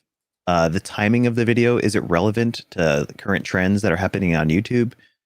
Right. So like, let's say you interviewed, I don't know, someone that just had a big controversy in the news. And then if you put their name in the YouTube title and people search for that YouTube for that video, right, your podcast is going to show up. It's great you say that, because like, so this is the 106th podcast, right? I want that so badly because I want to have like clips organized from everyone, and then like someone wins a tournament, someone has a big controversy thing, you're doing your massive giveaway in a computer, it's like I put out a tweet or something like, hey guys, check out my man, here's a clip from our thing, and by the way, you got something exciting in the news happening right now, bam, that's out. And it's like I don't have time to go through and like do all that. I do the podcast, I do the Twitch stuff. Like I want to have it just organized, and I'm happy to pay for it to get the people to do the things. But like, that system hasn't gotten organized quite yet. And I'm just in that phase, sort of put my head down, rip off content. All right. Like boom, podcast today, podcast yesterday, stream today. But I like, it's like, because that's what I think Gary Vee's so good at. And what at some point he figured out and optimized, because he has 30 people. He's on TikTok. He's on everything. Gary Vee just like floats around. He goes in the car. He says some stuff. He does whatever. He shoots a video. He's got the video stuff there. And next thing you know, that day, that's out on 5 different platforms, repurposed, organized. And he's just like a machine. But like, because at some point, it doesn't matter like the cost. He has 30 people paying, and it just works because he's got products. He's doing things, and it just kind of all comes together. So like, what is the, finding that right mix and getting the right things? Because like at some point, you just have good content and good stuff, and it's like you got to get it out. And if it gets bottlenecked, it can just kind of be frustrating because like at some point it's old, it's not really relevant, and sometimes it is, but it gets buried. So that's where I'm kind of at. I'm like in this weird spot where I like have all this stuff and I don't really know exactly what to do with it, and I just don't know the best way to do it. I think genre matters, right? So like for a podcast, definitely you could do one daily and people would listen to it, and it'd be kind of a ritual for them to listen to your podcast each day. Minecraft videos, right? There's a big popular Minecraft player named Dream right now. He's one of the fastest growing YouTubers right now, consistently. But he, in his YouTube videos, he has suspense. He has all the elements of basically a movie. And so he doesn't put out YouTube content as often, but when he does, it's really high quality and production value. For a podcast, I don't think the standards are as high. I mean, I think we meet him with these nice fancy mics that we have, and the chill vibe. That's kind of it. I mean, if you have good engaging questions and we're answering questions people want to know, I think that's the key for a podcast. Yeah, because like, and even say, I think again, you gotta love it and you gotta want to do it, and you can't really think about it. Like same thing with Twitch. When I started, I was just like, man, I got to do this. Like, I love poker, I love people. I see guys that are doing it, and I realize what's it's like. And then what people want to know about? Oh, what's the money? How does it work? Like on Twitch, and even on Twitch with having some subscribers and ad revenue and this and that, the money's not really there. The money comes from sponsorships, from products, from affiliates, from these type of things, right? But like, Yeah. you look at it and say, oh, how much do people ask me all the time? How much do you make on Twitch? Like if I were to say specifically from Twitch, it's not a it doesn't really like, it wouldn't like make sense, or they wouldn't really get it. But also like, I wasn't really worried about it. You know, same thing with YouTube and stuff. Like I realized you got to put the grind and you got to do the podcast. Same thing with podcasts. I've done 106. You see Rogan, what does he have? 1,800, 1,700 podcasts. Yeah. I got a huge deal. He gets good, interesting guests. People like his stuff. And, you know, he just kind of put his head down and jammed it out. And then at some point it got to a inflection point. It was good. People liked it. And, you know, he cashed in, but you know, it seems like a lot of people are doing podcasts. Like, I feel like I got in the middle kind of early, but like, even in poker now, like I look up, I'm like, oh, they started doing a podcast too. He's got 12 episodes. And I'm like, man, people are firing up podcasts left and right. Cause I think the Rogan, I think it was the Rogan, seeing that number, seeing like, wow. But even then that's the point. It's hard to do a podcast. People think, oh, I'll do a podcast, I'll do one a month or something. No, like if you want to do it, you got to do 2 to 3 a week. You got to be consistent. You got to have a team. You got to have a get it out on all the platforms, you know, and it's a grind. It's a grind. And I think that's what people see. Like they don't see the grind, they see the end result of the grind, and they're like, oh, I could do that. And then once they actually get into the thick of it, they're like, oh, this is a lot more than I bargained for. And they don't fully expect or anticipate all the work that's required, like everything from the branding to getting guests to come on your show to setting up that like nice blue graphic you got behind you, and even coming up with a thumbnail and like what topics to talk about. By the way, I hope there's a portion where we get to let the audience ask questions. Yeah, of course. We got a lot. We do. There is definitely that. Oh, and don't let me forget to. I got some security tips for people. I see a lot of people getting hacked on Twitter. Maybe we'll close the show with that or something. Yeah, let's for sure. Let's do that. And the questions, guys. Again, we already have 133. I am going to go through, and a lot of them I've either asked or I've seen, and I'm noting. But I will go through. I'll read some of these. We'll spend some time on this as well. And you guys again can give away 55. And if you are in the US and not eligible, I will give you it in cash. It doesn't have to be in party. So don't let that scare you. Get it out, retweet, ask a question here on my Twitter. How are you going to choose a winner for that? I have a tool. I mean, come on. You don't know how, I'm sure you have the best I have a competition agency tool where maybe I'll teach you something. I doubt it. Yeah. But, there's a competition agency tool. What? You've never seen this? Hold on. Let me just show people, because I there's probably something better, like a wheel or something, but this is how it works. So you go here, go to what is that? Tweet draw. So I would go to here. Let's just get it clean and right. We'll do it at the end though, so we'll give people time. Basically, you go here, click on this, copy link, go to here, and then now I just click here, paste, and it'll literally from this Twitter engagement, this tweet, anyone that has retweeted and has asked a question, it will take that link and then it'll just pick me a winner, and then I DM them. And that's crazy. I'm what do you use? I thought that's like 101. Basic. Not, I actually Pickaw. I wrote my own. Pickaw is the most popular one, the competition agency one. But I'm about to re-release a retweet picker from that's on Grid Gaming, so people can go there. So hopefully, when you Google choose a retweet winner, Grid Gaming will pop up in the future. But it's I gotta hats off to competition agency. What they've done is great. I think the tool's a little bit complex and cumbersome for the way that people use it on Twitter. Where you have to import a contest and like do these actions and that kind of thing. The annoying part is it only lets me do one. So like, for example, 1 per day or whatever, like I'm going to have to figure out a way for the second. Like I said, I'm going to make it 2. I'll give you access to mine. Okay. Yeah. So we could do that. That would be cool. We could do one on yours. But yeah, that is, we'll do that. We'll do that at the end. And then again, I'm always open learning stuff. Like I would love to know Yeah. better ways. Or like there should just be more engaging. It should be like the wheel, spin a wheel, and with all the comments. Or I'm sure there's some cool stuff to Oh do. yeah, totally. Yeah, there's a lot of cool things we could do. That's okay. So that's competition agency. We'll do that. What were we just talking about? We got distracted. Grid game. Talking about a lot. We're gonna save security for the end. Yeah. What about, give us a little look? What's you are for? I mean, again, this could be too personal. Do you have are you married? Do you have a girlfriend? Are you single? What are we gonna? I've been married for a little over 9 years. About to go on. We're on our 10th year this year, and then no kids. Had 2 kitties. Got 2 baby kitties. They're so cute. Got a pretty nice couple different properties, but like, yeah, main. I don't know. I don't know what else you want to know. We got a 5-foot wide fire pit in the backyard that can handle big oak logs. What's your I mean, Corona is a crazy time, of course, but it's what is your sort of like down? You guys go out? Do you go to dinners? Like, do you like that fun over? What's your sort of like? What do we do for fun? We used to. Lately, it's been just like watching Netflix, which is terrible. But my wife likes to exercise a lot. I think I need to start exercising with her, to be honest, because I've been like working so much and sitting. But we used to go on walks a lot. That was kind of our thing. But I'm like nervous to go outside, man. It's I don't know. It's just crazy out there.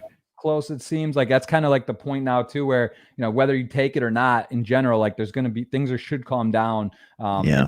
Should slow down, whether you're on the team vaccine or not. The world will get back to relatively normal. It looks like this in the coming months or year, or whatever. There's a path, but it is it's scary, and like the numbers, and it's just sort of a wild time, and what you believe. And now there's all this fake news, and you see someone say this, someone say that. You got Trump going nuts, saying things like, it's just kind of hard to follow and understand what's really real and not. And it's a bit scary. Yeah. Like, it's not even if you think you're worried about you're getting sick or dying, but like your relatives, your older people that are maybe high risk as well. It's like, it's complicated. People see their grandparents, see their parents, see their, and kids going to school. Oh, okay. The kids aren't really that much at risk, but they're going, and then they transmit it. They come home like, exactly.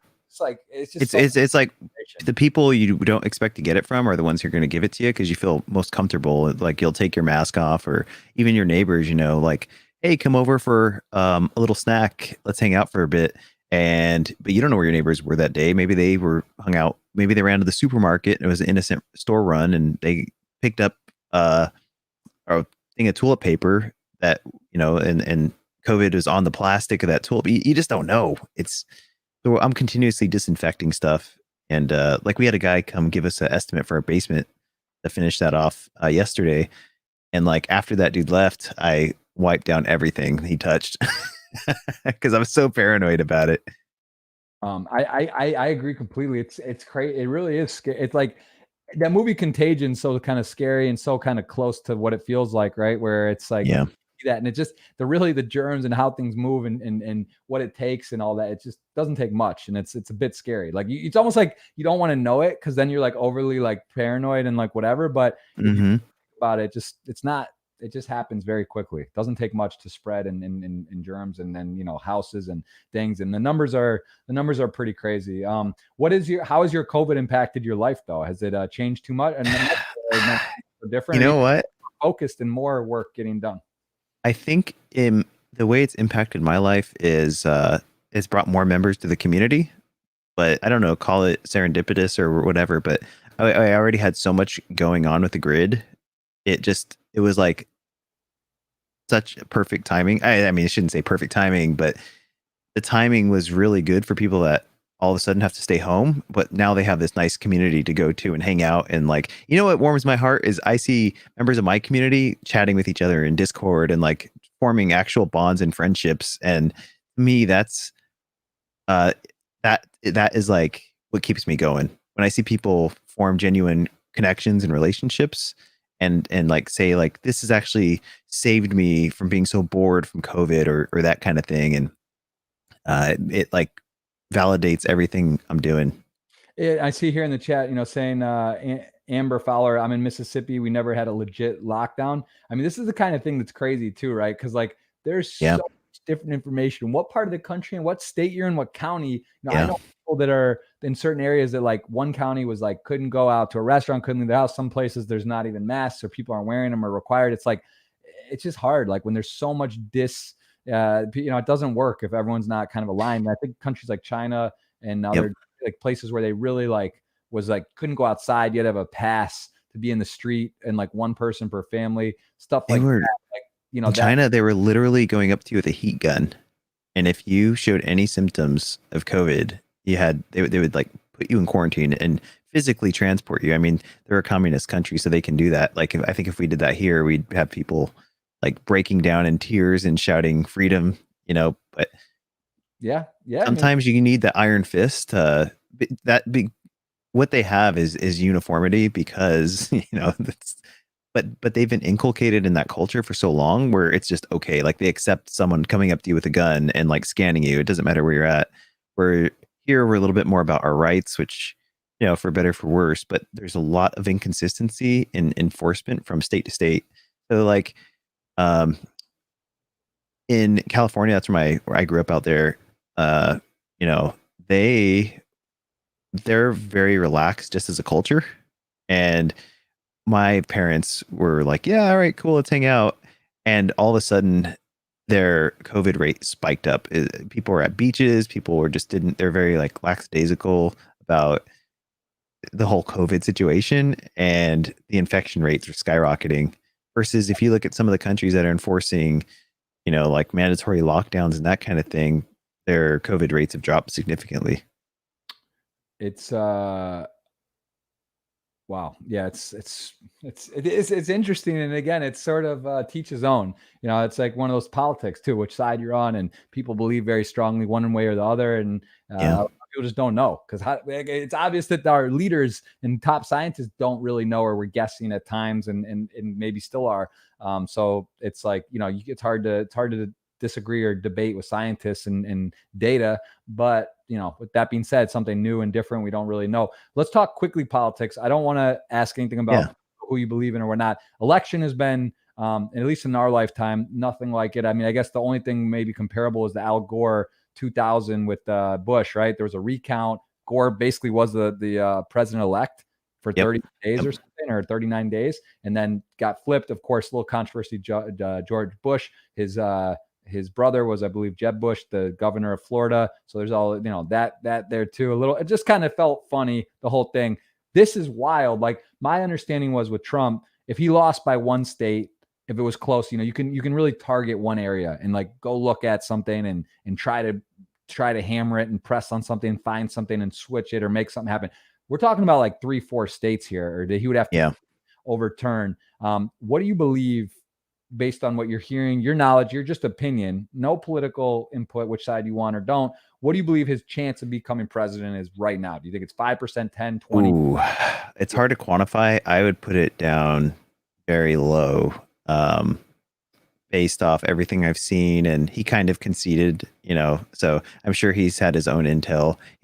President Trump is a very proud person. So for him, I saw some remarks he made on the Garden, or at the Garden, about, like whatever happens in the future, which I think was a mild concession. But I don't know. What really blows my mind is in 2020, we don't have the technology. Like, why is it okay for someone to, do you know how they count these votes? I mean, this Dominion system's gotten a lot of attention. There's some manual stuff. I don't know. So there's a few different platforms. One way is a physical person looking at a piece of paper, looking to see what was marked, stamping it that, yes, this has been approved. So there's still that human factor in there. And then like that counts as a vote, right? But like the integrity of the whole process of someone actually showing up, someone using a fake ID, some states don't even ID people. You can literally just go in and re-vote. You can vote as a dead person. Why is that okay? But like we can't create a system using blockchain or some type of system that preserves the integrity of I'm a person. Why can I withdraw money from my phone, but I can't vote? Like you can tie a device to a person, right? And that's what I want to talk about with two-factor authentication for one of the There's also security now with the face enable recognition. You got bio recognition. Yep. A lot of options. Or I'll just give an example, which again, don't quote me, hold me to exactly, but my wife, who's Brazilian, they have the best, as far as she knows. I mean, she doesn't know the other countries, but she says their voting system is so good in Brazil, and that everyone votes, literally everybody. If you don't vote, you don't get certain rights, and you don't, like, you're in trouble. Like the only way you can not vote is if you have like a written, you have to actually show and send in something showing like a trap that you were traveling or you're not in the country for like a 2-month window or a month window, but everybody votes.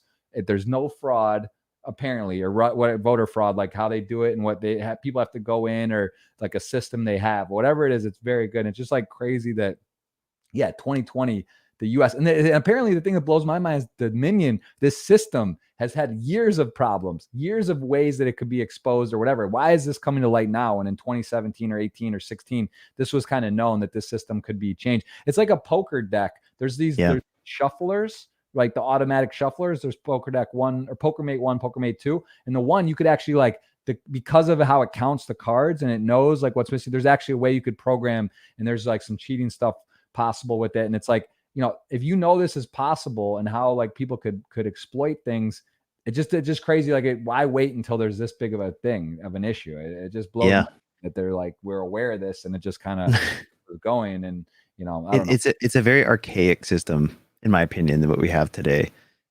Like physically going to have to vote. Now you can do these mail-ins, but even you can tamper with the whole mail-in, the integrity of the mail-in process 100%. And I think that's why President Trump was pushing for everyone to show up in person, because it's a lot harder to tamper. And there was a hack that was shown for these voting machines. I think the University of Michigan proved this concept out, where you can physically alter the vote of those voting machines. They were able to patch that, but they even did a proof of concept this election cycle where you could still tamper the voting results. As an attacker, that'd be extremely hard to implement, and you'd have to do it on each individual machine at each site, right? Because those machines aren't connected to the internet, a lot of them. That's like supposed to make it more secure. The whole process, the whole election process is terrible. Let me ask you something here. When you see that actually Twitter really throttles Trump, now there's this new thing. It almost feels like it was created for Trump. Like I totally agree. I've been watching how they tag. He's the only Twitter account I've seen where they've been applying these tags. I've seen a bit, but I think it's like, but like, let's just take this one here. So this one wasn't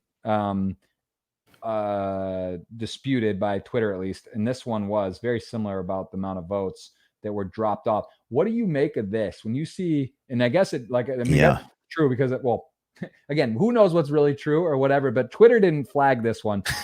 Michigan, a day after the election, Biden receives a dump of 134,886 at one juncture. I mean, that does to me, like, let's just assume that's true. That looks ridiculous. Like, what are you talking about? Like, what do you?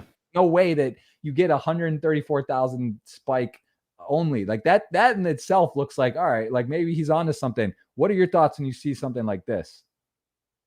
Actually, I haven't seen this graphic yet, but let me see. Red areas, newly added Trump votes. Blue bars are newly added Biden votes. So Biden lost. No, it looks like out of 150,000, Biden got 135 of the 150,000. And that's in that batch there. Oh, wow. I wonder what county it came from.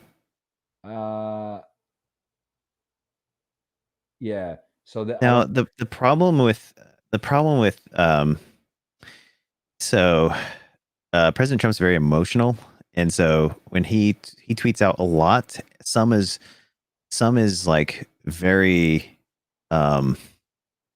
it's I don't know, like emotionally charged tweets.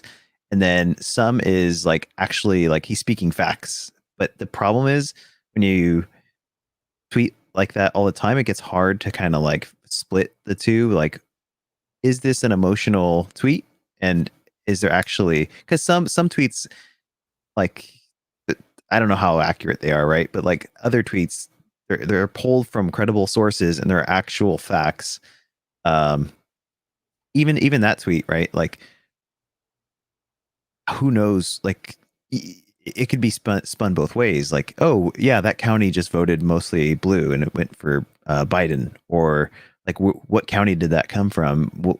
Historically, how many votes would come from that dump and go blue? Like, there's no benchmark, right? But right now, the president's trying to tell people, well, the election was a lot of the votes were fraudulent, so I'm going to make my case, and then everything that I'm going to post on Twitter is going to be supporting that case, right? Because he's trying to maintain presidency of the United States.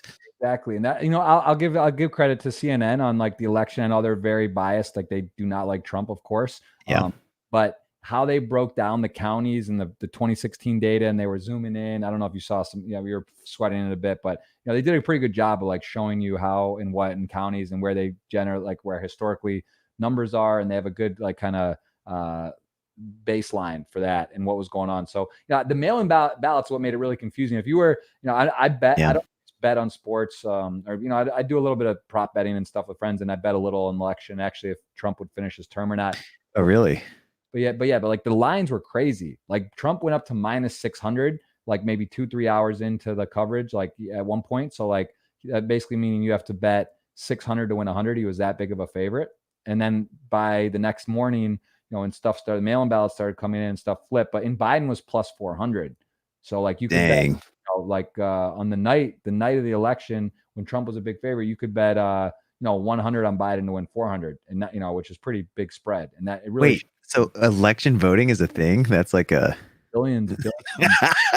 Oh my gosh. Massive betting. Oh yeah, massive. It was the biggest by far. People bet by states, like when they're betting on it, who will win what state. I mean, it's crazy. And actually those bets have not been paid out either way, like because it's still in binding, which is unprecedented. Biden declared that he won. It's also a good point, like the media, who really declares who wins? Like, does the president have to concede to CNN to say who wins? Like, that's the whole thing. They're saying, like, look, the media doesn't tell you who wins the vote. Exactly. Like, over.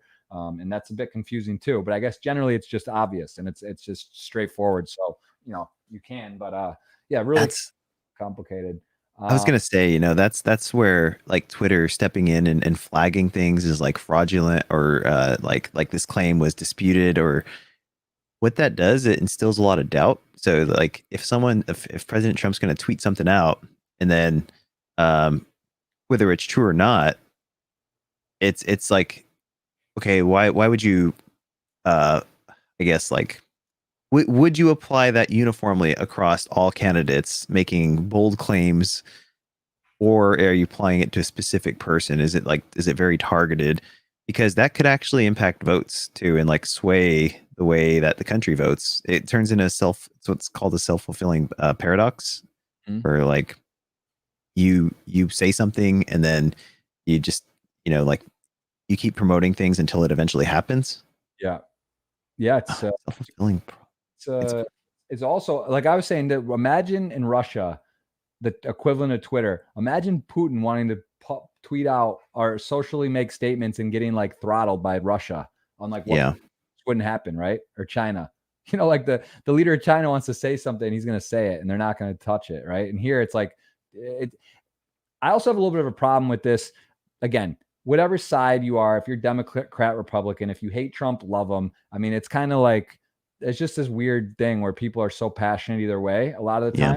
But with that being said, like, I do believe, like, for the betterment of our country, like, I really think you have to respect your leaders and give it your, whoever does win, like, whether you want Trump, like, hey, okay, this is what happened.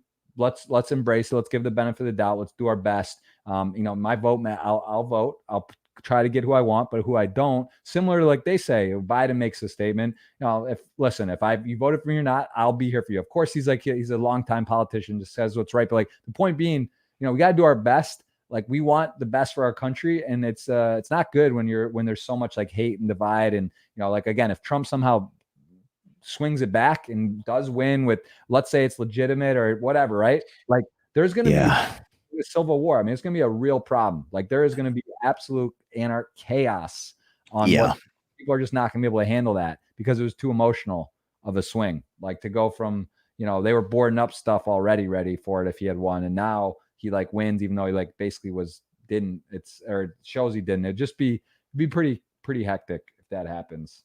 I agree. Would you be? What kind of things do you think could happen? You think major cities are just going to have big problems? 100%. Every election cycle, like last election cycle, actually 2 election cycles, when President Obama won, there was so on Twitter this time around, I felt people were like, oh, if the right wins or if the right loses this time, then they're going to say, oh, they're going to start with this "not my president" stuff, right?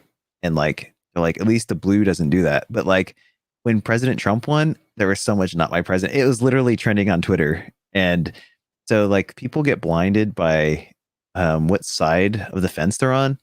I think the whole like 2-party system, where things are like black and white, and you have to kind of like support a single party, is I think that's also archaic. I get the idea of like groups collectively coming together and uniting for a cause, but it's created more division than I think it's created like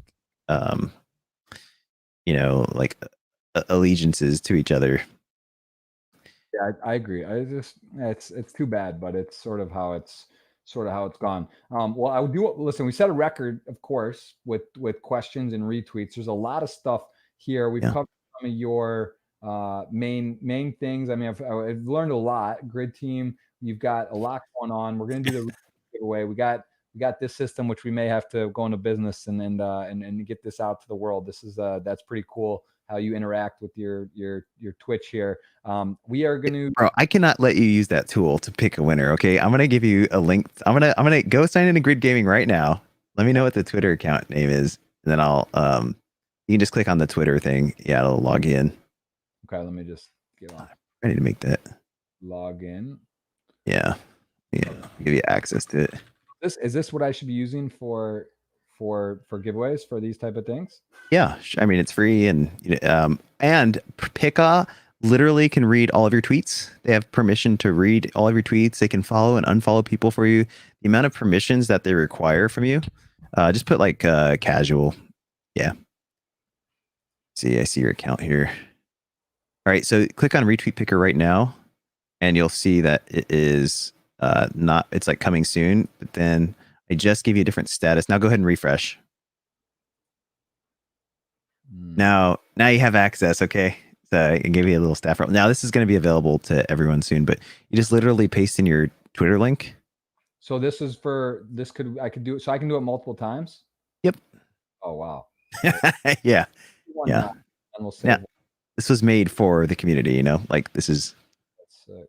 I'm actually wondering, and I'm hoping it'll work with that image in the link, because I've set it up for text. And we'll see.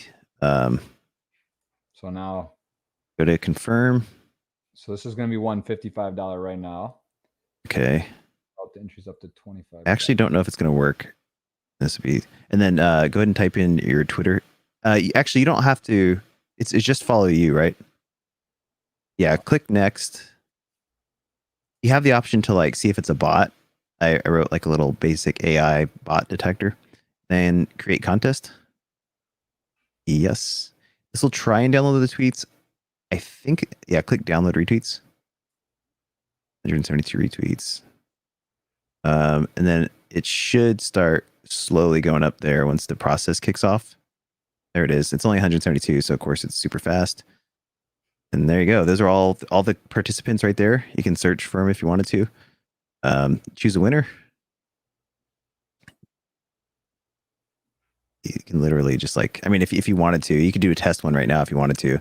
And then this won't be the actual winner, but you can actually put 2 winners in there if you wanted to as well. Let's do one now and we'll do one at the end. Or okay. The question. So let's do this is a winner. So this is, wow, this is, man, this is change my, it's going to change my thing. Boom. Look at that. Lazy Sloth was not following you. It would have won. Oh, Lazy Sloth. Lazy Sloth. What a lazy sloth. That's a name. That's literally be all you. That's watching, man. That's you know, You hate to see it. I mean, you really do. but good, you know, one man's trash, one man's fortune. And right here, so that's Adrian one. Yeah, that's the winner. So yeah, you can actually click on that. It'll take you right to their Twitter profile. Yeah, I guess you don't have to worry too much about it. It looks like he's a fellow avid poker player. Oh, Yeah, it looks like you actually know this guy. That's huge. So that's sick. So now technically I could do another one. Yep. Run it, like do it again, or no? Or would You I just you'd have to re-import it, like, so just go to, yeah. I mean, worst case scenario, you could always just like re-roll, right? And then like you get another person, but this one? yeah, and that would technically work and do it again. Yep. Okay, so I could just do it twice. We'll save that for later. We'll let people still have some time, and then we'll start taking. Let's take some questions though. We've been cruising for. I just figured I want to talk about security at the end, and I want to talk about.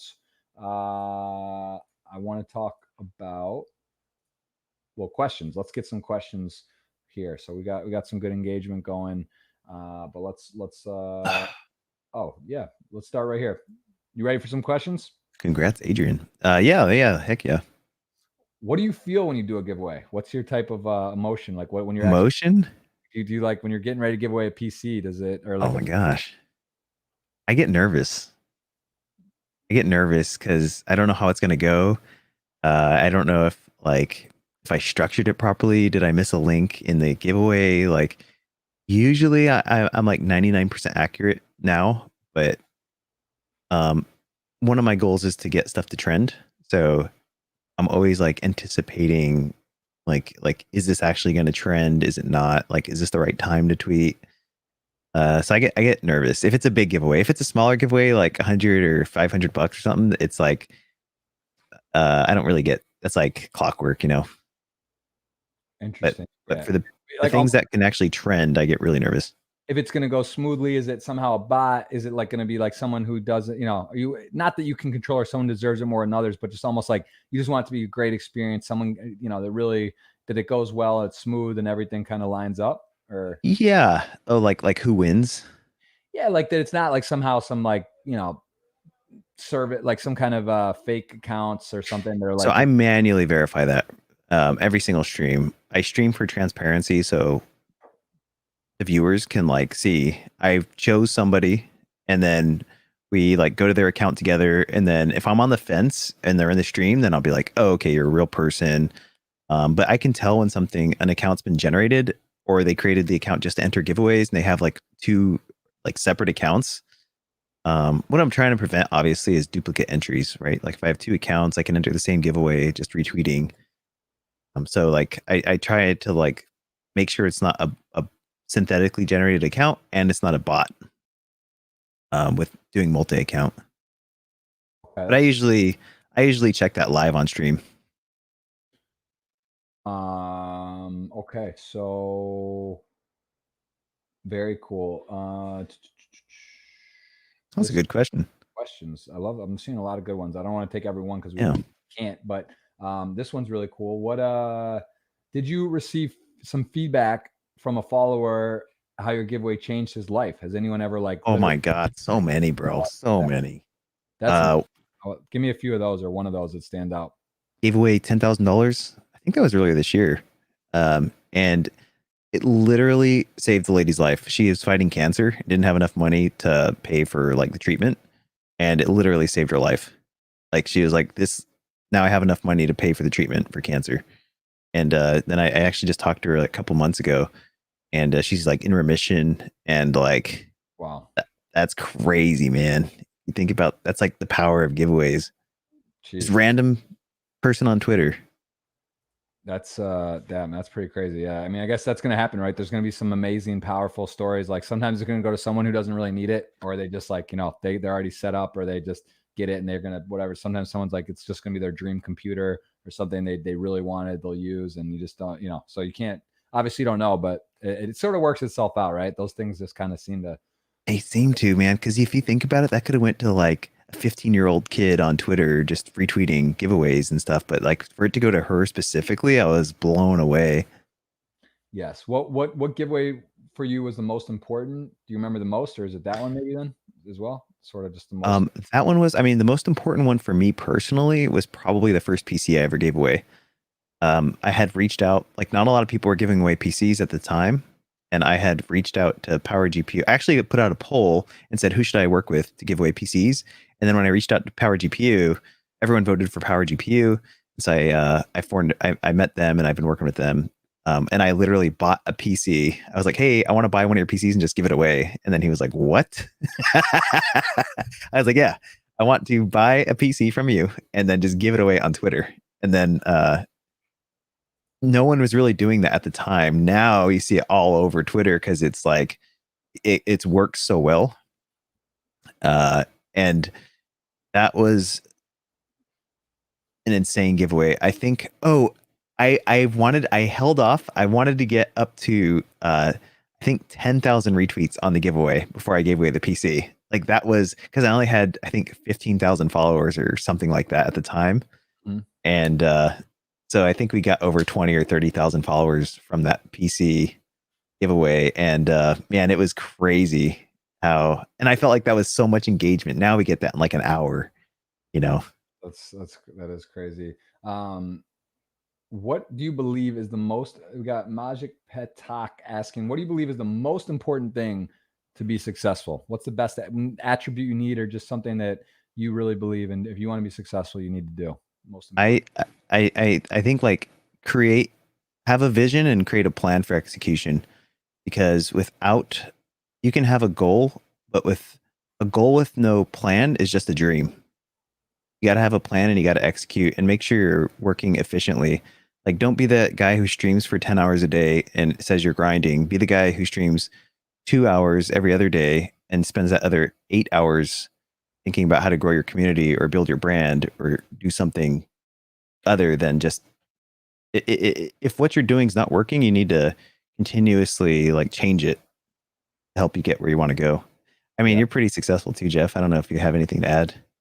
Yeah, no, I think, I mean, to me, the difference is basically just starting. Like, I just think, again, if you wait till something's perfect, I have so many friends that are fairly successful, smart people, but they just want it to be perfect, you know, their business, their logo, what they want to do. And, I mean, it's a fine line though, right? Because you want to have some map out, some plan, and you don't just want to like dive in like blind. But I'm just saying, if you wait forever, it's similar to having a child. Like with my wife and I, you know, she's a little older than me. But I, you know, personally was like, oh, it's like, I'm in a busy time. It's just never perfect. If you're like, oh, we want to do this first, that first try, it doesn't work. You just, you know, like it's never going to be exactly the right time. I think it's a closest example, and it's, you just kind of got to dive in, you know, and that's such good advice. And there's a quote from a famous general for that. Maybe you've heard it, but the quote is, a good plan today.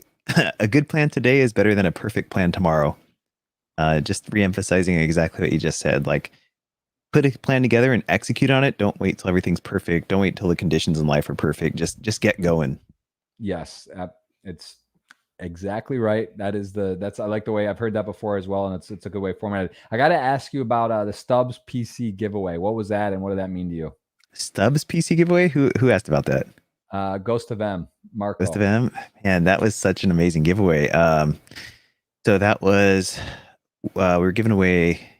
So now what I've started to do is, before I actually buy the PC, I'll give the user the option just to cash out, because I used to buy the PC first, and then there were some cases where it cost like $500 to ship the PC, right? And some people just couldn't afford to pay the difference in shipping. So, so now I'll just give them the option where they can cash out. Anyways, when Stubbs won, he was live on stream. So I actually have a YouTube video I made a YouTube video of his reaction.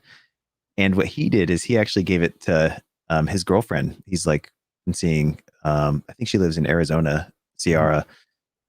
And so here they are. They're a couple, you know, they've been online dating for a while. He called his girlfriend to say, do you want, she needed a new streaming piece. She needed a PC in general. I think she was streaming on PS4. And he was like, do you want a brand new PC? Because I just won this giveaway, like a boss, you know? That's sick.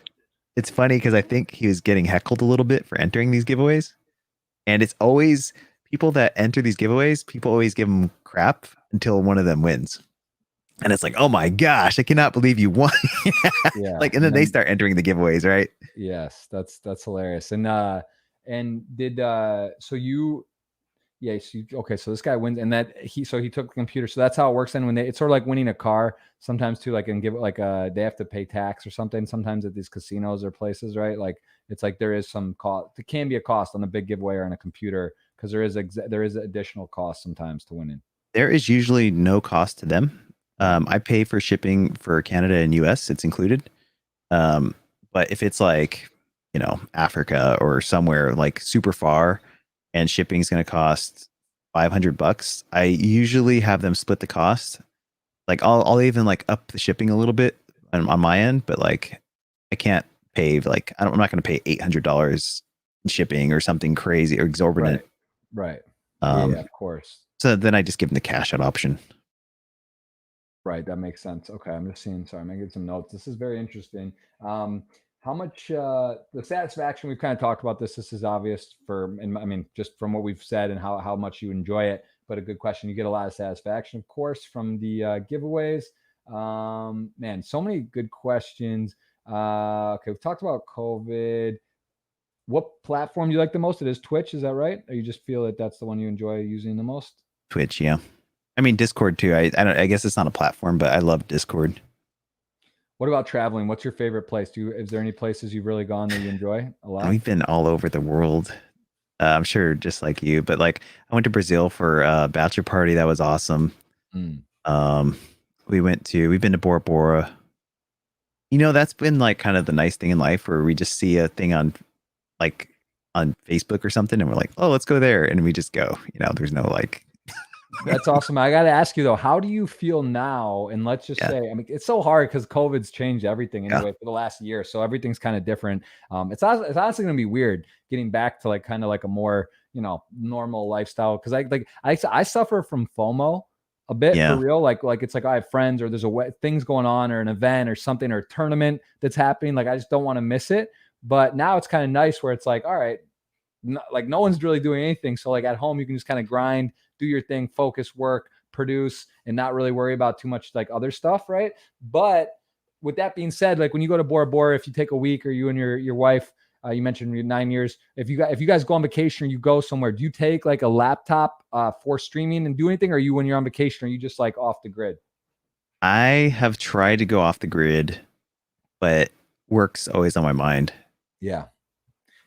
I'm the same way. I'm almost like, yeah, I don't know. It's hard. It's like, it's almost like I'm getting better. Like at one point I'm like, oh, I'm not going to do anything for 2 weeks. And then I'm like, okay, well, I'll have like, it's nice to have your laptop or a stream if you wanted to go live or if you, even like a day. Cause if you go off the grid for 2 weeks a month, it's kind of tricky to like, Twitch, you really struggle to get back. Like I'll say from personal experience, I averaged for 3-4 years over 1,000 concurrent. Like that was just like my amount of viewers on Twitch. And then, you know, I had a son, did some other stuff, streamed a little less, and it's hard. Like even, you know, you can have numbers where they get buried a little bit and it takes a while because people really do want to feel like they can come in, they know you're going to be there. And if not, there's a lot of other talented streamers, other people doing content, and people do like that community aspect. So if you're just kind of like, oh, I'm going to come like 3-4 times a month randomly, or I'll take 2 months off, come on for a day and back a week later, like it's hard to really, you know, you can lose a lot of momentum and steam. So it's kind of like a bit of a mousetrap, like a rat, you know, a bit in a way. And sometimes I worry about that because I'm like, man, I want to be the best. I want to really dive in and go all out. But it's like, I feel like then you're missing a bit of life too and stuff. So it's kind of a hard, it's a bit of a weird conundrum.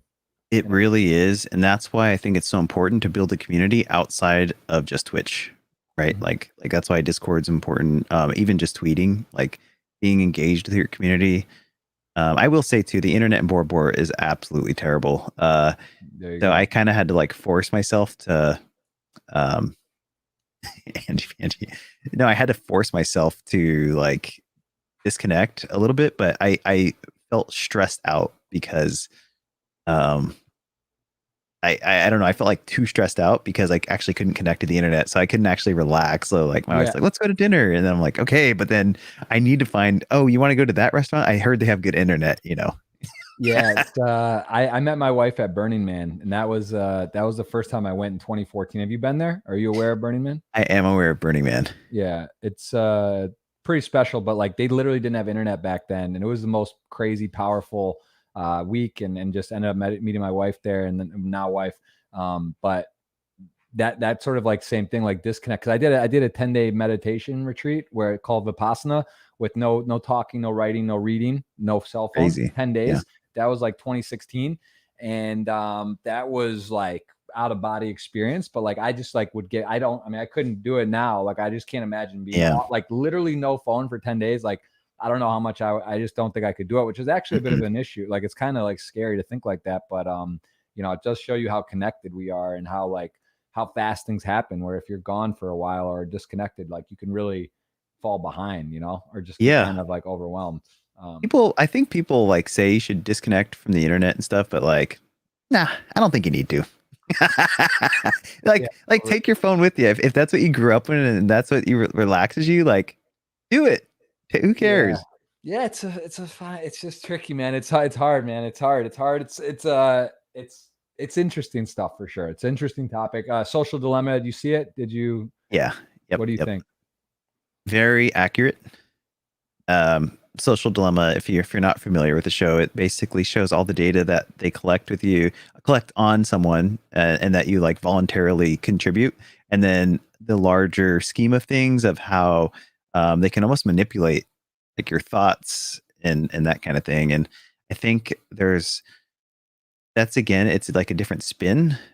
What I watched was a company trying to make their product, their platform as efficient as possible for ads and for marketing, right? And like I didn't see anything wrong with what they tried to put like a negative spin on it in the show, just by like, oh, these are former engineers that are coming forward and these are what they have to say, right? And like the way that they presented the people made it seem like they're like presenting some really crazy information. But I was watching it and I was like, yeah, that's just companies doing the best they can to do targeted ads and help people get the most value from. Now, the data that they collect, that's questionable, right? Like, but people, when they voluntarily put these Alexas in their home and these other devices that can listen to your voice and even your phone, nobody reads the user agreements. And if you read those underlying, you literally could, I'm telling you, there's going to be some site or company that comes out just for like a month or two and give like some ridiculous thing and deal or something. And they're just going to like end up doing some scam or like sign your life away, or like you guarantee, you know, like some kind of crazy stuff, because no one reads anything anymore. It's literally auto snap. Like, yeah, let's go. You get a new phone, get a new thing. You sign up to a site, user agreement, run it. No one reads it. It's so long and cumbersome, and like you have to have a law degree to actually understand it. Like it shouldn't be like. I'm surprised there's not a like some law or something on that, like something different. Like there needs to be like a short, like a 1-minute video, like or something. You know, like it just seems like like there really is like negligence. People could claim negligence and no one reads, and it's like it just seems not enforceable almost. Some of the stuff they do, you know, like I guess there's not really a solution better, but it just seems like I'm surprised there hasn't been more scandals like that. You know, when you go into places and what you do and sign, it's a scary time. We'll cover that security kind of at the end here. I do want to try to get a few more questions in, and tell me if you got to get running here, because there are a lot. I mean, of course we got. No. I'm good. So we talked about why did you decide to stream on Twitch? You talked about your nieces and nephews earlier. What about the actual, like, and I think you kind of, some of these you've sort of touched on, but Chris Robinson asking, how did you get into the world of giving so much cash and prizes away? Like what was, where did it click that was going to become something big? And could you ever imagine it would be like this much engagement and big? Did you just know in your heart, like, all right, this is going to spiral and snowball? No, I never had a goal to get big. I just genuinely loved seeing people happy. And, once I saw Twitter, I did have an idea just based off trends and the data I was seeing from like the engagement, and the model makes sense, right? Retweet and follow. And then like the wider the net you can cast, the more people are going to join. But now, you know, like we're hitting insane numbers on Twitter. It's been blowing my mind. So now when someone asks like, how do I feel when I run a giveaway or like launch one, it's really cool. It's really cool to see how many people join. And what I love is when somebody wins and then everybody says congratulations to that person. It's like a little party at the end of each giveaway. And let me ask you this: how do people react? Because sometimes in my thing, there are always the people like, I never win. This is a scam and this is trash. But like, do you feel like that's sort of shifting a bit too, where people are like more happy and genuine for other people, or is it just always a mixture, no matter what? It is a mixture. It depends. So anytime I see someone say this is a scam, to me, that's growth. That means someone's new to the community because they obviously, I'm as transparent as you can be. And what has happened is like, I used to have to go and defend myself to those people. Now the community just vouches for me and like defends me. Like, how could you say that about DNP3? And sometimes it's almost like, whoa, okay.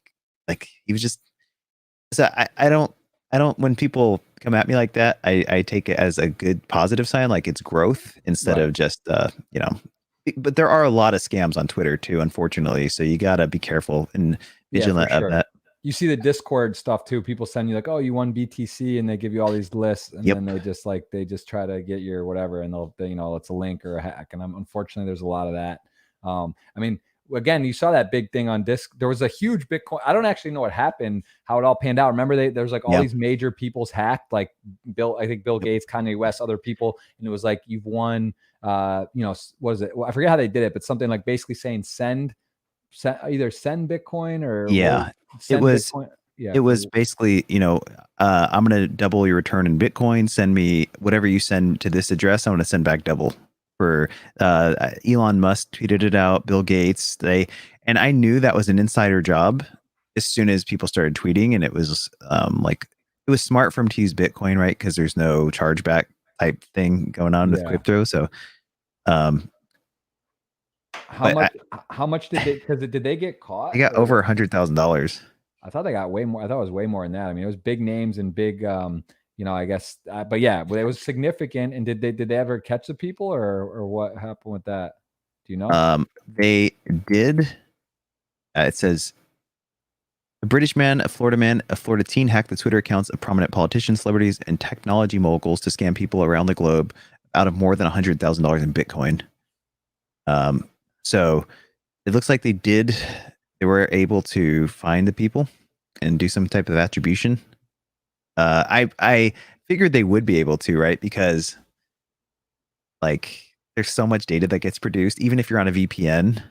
Like I don't want to give away too much, but like it's not easy to do attribution, but if you have the right data and if you're logging into Twitter, there's a lot of digital footprint you're leaving behind. Right. So I'm sure that person probably that would go to jail or have a real significant, I mean, that's pretty massive fraud, stealing people's identity, Bitcoin, money. I mean, that's got to be a pretty punishable offense. Yeah. But that does kind of, let's before we forget, and we will take more questions, let's talk a little about two-factor authentication and what people can do at home, just sort of as a, because there's so much things happening. What would be a few just basic tips and things to be aware of? I'll try and consolidate it down to 3 tips. So the first, the main one is it's not enough just to have two-factor authentication on your phone. Get a an app like Google Authenticator that does. You don't want SMS authentication so like let's say you forget your password. One common way to get your phone back or to get your password back is, I'm going to send you a text message to your phone, and then you type in that code, right? And then people feel safe. The problem is with SMS spoofing, I could pretend I'm your phone number, trigger that forgot my password, and then if I have your phone number and I'm spoofing that phone number, well, now you're sending the code to me, and then that's literally all I need to reset your password. So it's almost easier in a way. So that's why I always recommend set up two-factor authentication, but use something that's client, like specific to your phone. So like Google Authenticator is local to your phone. And you can actually disable that option on Twitter. A lot of my friends' Twitters were getting hacked over the year. Even Jack got hacked. I mean, I don't know if you remember that. Yeah, I heard that, yeah. But they would have SMS turned on as a form of two-factor authentication. So turn that off and then just get something that's local and specific to your handheld device. That's tip number 1. Tip number 2 is on things like Facebook, like really restrict your permissions to just people give out so much information for free about themselves. If I'm a bad guy and I'm trying to target you, I'm going to do reconnaissance and try and learn as much about you as I can. So I'm going to look at things like your first name, your last name, try and get your address, anything, and then like maybe go and build a family tree on you. So when I get asked what's your mother's maiden name or what was the street you grew up on, well, I can look that up and I have 5 houses to choose from. I don't know if you've been on sites like Spokeo.com, but that's like a perfect reconnaissance tool to gain as much intelligence on someone as you can. And so I'd encourage people to go to those sites like Spokeo.com. There's a ton out there, and scrub yourself. You can actually opt out of those lists, and it just makes it a little bit harder for a bad guy to get that information. It's overwhelming, but interesting. It's very interesting. Okay. That's crazy. Yeah, that is crazy. Let's take a few more here, and then we're gonna and then we'll do the I think it's $200. So how are we gonna do the $200 giveaway on yours? Okay, $200 I think that's for everybody in the comments, right? So if they typed in the comments here on the podcast, what we're gonna do for that one is we're gonna choose 2 random comments that typed !giveaway, and then I think I'll just reply to them on YouTube and say, what's your Twitter handle? I don't know if you guys are here right now, maybe just type !giveaway and then what your Twitter handle is if you have Twitter. That way it'll just make it easier for us. Okay. And then I'm going to do one at the end, the second 55, which I just threw in right now as a bonus on mine, but I'm going to do, so they actually have to comment on,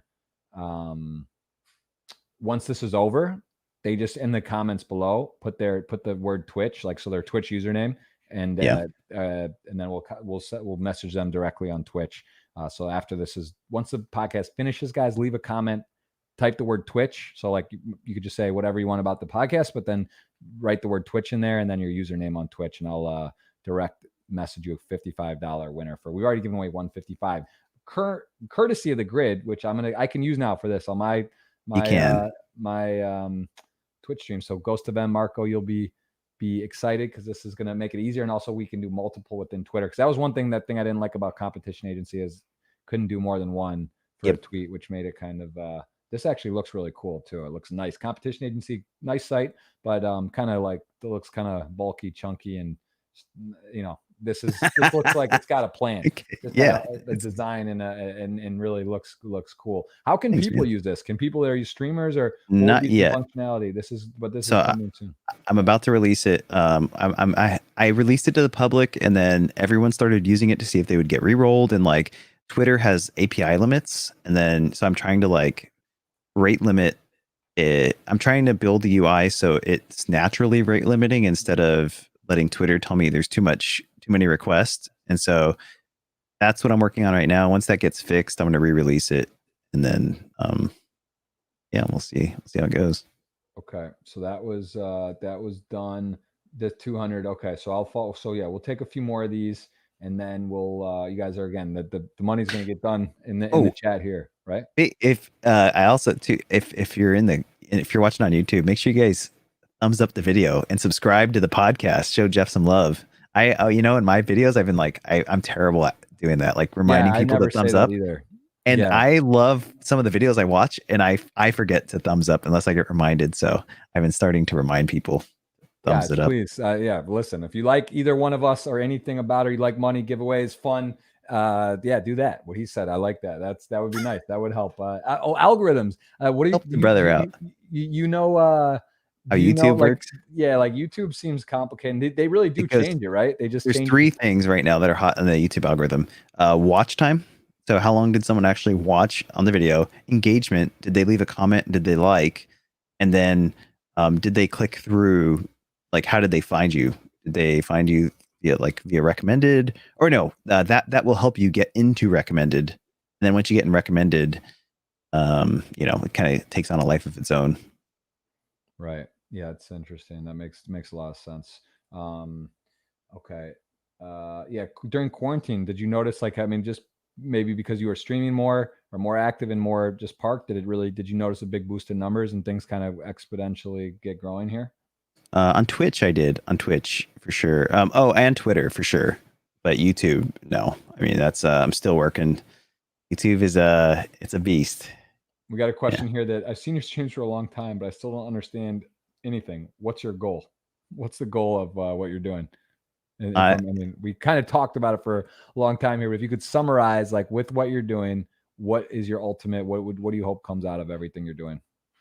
I want to connect people. I want to create a community that people can join from anywhere in the world, meet great people, have a chance to win real prizes and money, and just be more connected and like just hang out with other great people. And like really, it's been working well. We get some toxic people occasionally, so we just kick them out and like we just strain the great members that we have in the community today. And that's my goal. Just keep building the great community. That's a good goal. I like that. Someone asked how often you play poker. You do play casually, right? But not like a set schedule. I do play. I'm playing on Bet Online. You know, you can play online for real cash. I don't know if you can do that in Poker Stars. Not for Stars or Party Poker in the U.S. except for New Jersey, and then actually Michigan passed, Pennsylvania passed, so it is moving the right direction. I think West Virginia, Nevada, there's up to 6 now. Delaware are. Oh my gosh! But and this was Black Friday. You know, in 2011, up until April 15th, it was legal across those states. It was just gray, but it worked. Yeah. And then the DOJ shut down poker, and stuff kind of hit the fan, and just like there was off taxes. It was, you know, people. It was just not figured out how to do it, and it's been a mess. And now it's moving back the right way. Kind of crazy. You can play fantasy, you can bet sports now at a federal level, but awesome poker, which is way more skill than any of those, you can't. So it's who knows, but yeah.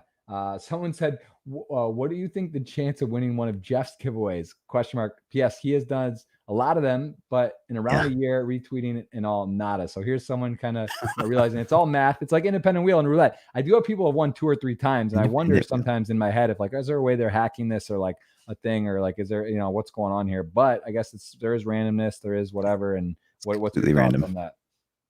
Yeah, I mean, it's luck of the draw. I can say a lot of those retweet pickers, if you Google them, not just competition agency, they only choose from the last 100 retweets. Like I don't know if you want to Google one right now, just Google like retweet picker. I think it's literally retweetpicker.com. And I hate them for it because now they even charge you for it. They charge you and they don't. Yeah, there it is. That site should be shut down. I cannot stand that site. They even have a little ad block. So they're like trying to monetize it based on ads. I think there's a little disclaimer in there. Like, I think they've been forced to put it. Like, you know, this only chooses from the last 100 retweets, but anyways, if I was a giveaway person, I would try, or a giveaway participant, and the giveaway host or whoever's running the giveaway seems relatively new, they're probably going to use a site like that. Try and make sure you retweet at the end. Try and be one of those last 100. Interesting. But on yours, which we'll now be using, that's not a concern, right? This is that is, and you can literally see all the players. Like you can, yeah. So this one has 160 already, right? So it's like over the 100 threshold. A lot of the reason for that is because Twitter's API limits the retweet call limits you to 100 retweets. So you actually have to like scroll through. It's like if you click on retweets on that giveaway, I think there's like 196. Go to click where it says 196 retweets. Yeah. If you click on that, and then as you're scrolling, like scroll all the way down to the bottom. That's it. Like that is the last 100, and that's all you get normally from a lot of Twitter's APIs. So you have to like retrieve those, and then there's an offset where you pick up. It's called cursor. It's a cursor function, but it's like that's the way you retrieve every single retweet. And I saw a lot of these dishonest retweet pickers, and so that's why I really wanted to make my own. To cool. Give it. How could you explain a little what goes into making a site like that? How much time, effort, and how complicated of a API and data is on that? I mean the programming skills I'd say are pretty like basic, but it's more time consuming because you have to plan it out, and like the engineering behind it, doing database construction and relationship performing. I developed the whole back end. So everything's running in Docker and Kubernetes. So just understanding that technology, and then how things scale. It's sitting in a Heroku cluster. Then there's these concept of workers, like how many requests can this website handle concurrently. Setting up accounts, like when people come to the site, how are they going to log in with their Twitter? Anyways, just in summary, like it probably took about 1,000 hours of coding, and then just like all the knowledge that goes into the engineering. It's I don't know, add another couple years. But you could learn a lot of it on Google, man. That's very, very, very, very interesting. I think it's fascinating. Really, this stuff's fun. It's got to be. It's got to be really to build something like that too, where people are going to use it, enjoy it, and it just. I mean, it looks really clean. It looks nice. And how will you monetize on this, or is this not a monetized? So, if you go back to it for a sec, you can. And actually, I want to show you something cool. If you go, yeah. So copy the link to the tweet there. Here. No, to your tweet. Go and get it from my actual thing. You could just copy that one, like what you had on there. Yeah, just copy that. And then in a new tab, open up the retweet picker. So the way I'm going to monetize the retweet picker is I'm going to have to limit it to a certain amount of, and go ahead and post it in. So there's a couple ways we monetize on this site, right? One is you can literally go purchase a giveaway from here, launch it, and then it'll launch on Grid Gaming's tweet timeline, and they have 200,000 followers right now. So it's a retweet and follow type thing. So you get that kind of instant exposure. Yeah, there it is. So if someone was to go, yours or yeah, yep, that's mine. If someone was to go and buy a giveaway for that from that site, like see those right there, those are, scroll down a little bit. Yeah, those are automated giveaways. So I automated the whole giveaway process because it was too time consuming to, like, if it's the same thing that you're doing over and over, I always just say automate it. Very interesting. How hard are PS5s to get right now? Because I haven't played video games in a long time, but I have PS4s that, like, it's been a long time. I guess it's been PS4. What is it easy? They are so hard to get. No, I lucked out. Like, I knew a dude, and so I gave away 2. I have 3 more to give away, like physical PS5s, and then I have 1 Xbox S to give away. How much? X. What's that? How much is a PS5? $500. So if I was to get one, I literally couldn't go online and get one. I mean, it's hard. They're not. They're not in stock, like, really right now. Yeah, not right now. I think they're going to get another shipment in on Black Friday, so I might go camp outside the Walmart to grab a couple more. And literally, I'm not even going to use it, man. I'm just going to give it away. Like, damn. I have my computer, and we have an Xbox, but we only use it to. My whole house. My entire house is connected. Like, I ran all of our cable when we built this house. I ran Cat 6A into every single room as 10 gigabits per second, and as 8K comes out and we need more bandwidth, I future-proof the home basically. But I ran all the cables down into the basement, and that is where I have, like, this big server and, like, command center down in the basement for anyways, all that to say, like, yeah, we use our Xbox just to, like, control the TV. I don't actually play anything on the Xbox. Yeah, that's how I am. I kind of want to just, like, have it. I used to like playing FIFA, like 2-on-2 FIFA, but I mean, that's the thing. There's really not the. It's just not how it goes. Like, like, it's different times, and, like, it's kind of funny, like, playing video games. I used to play a lot as a kid, but it's just, I always was, like, thinking, I was like, well, I play when my son is, like, 7, 8, 6, 7 years old. Am I going to be playing, like, the games with them and doing stuff, or, like, what they're doing, and be able to play? And it's just kind of, like, funny, like, I remember thinking, like, oh, why isn't my dad play?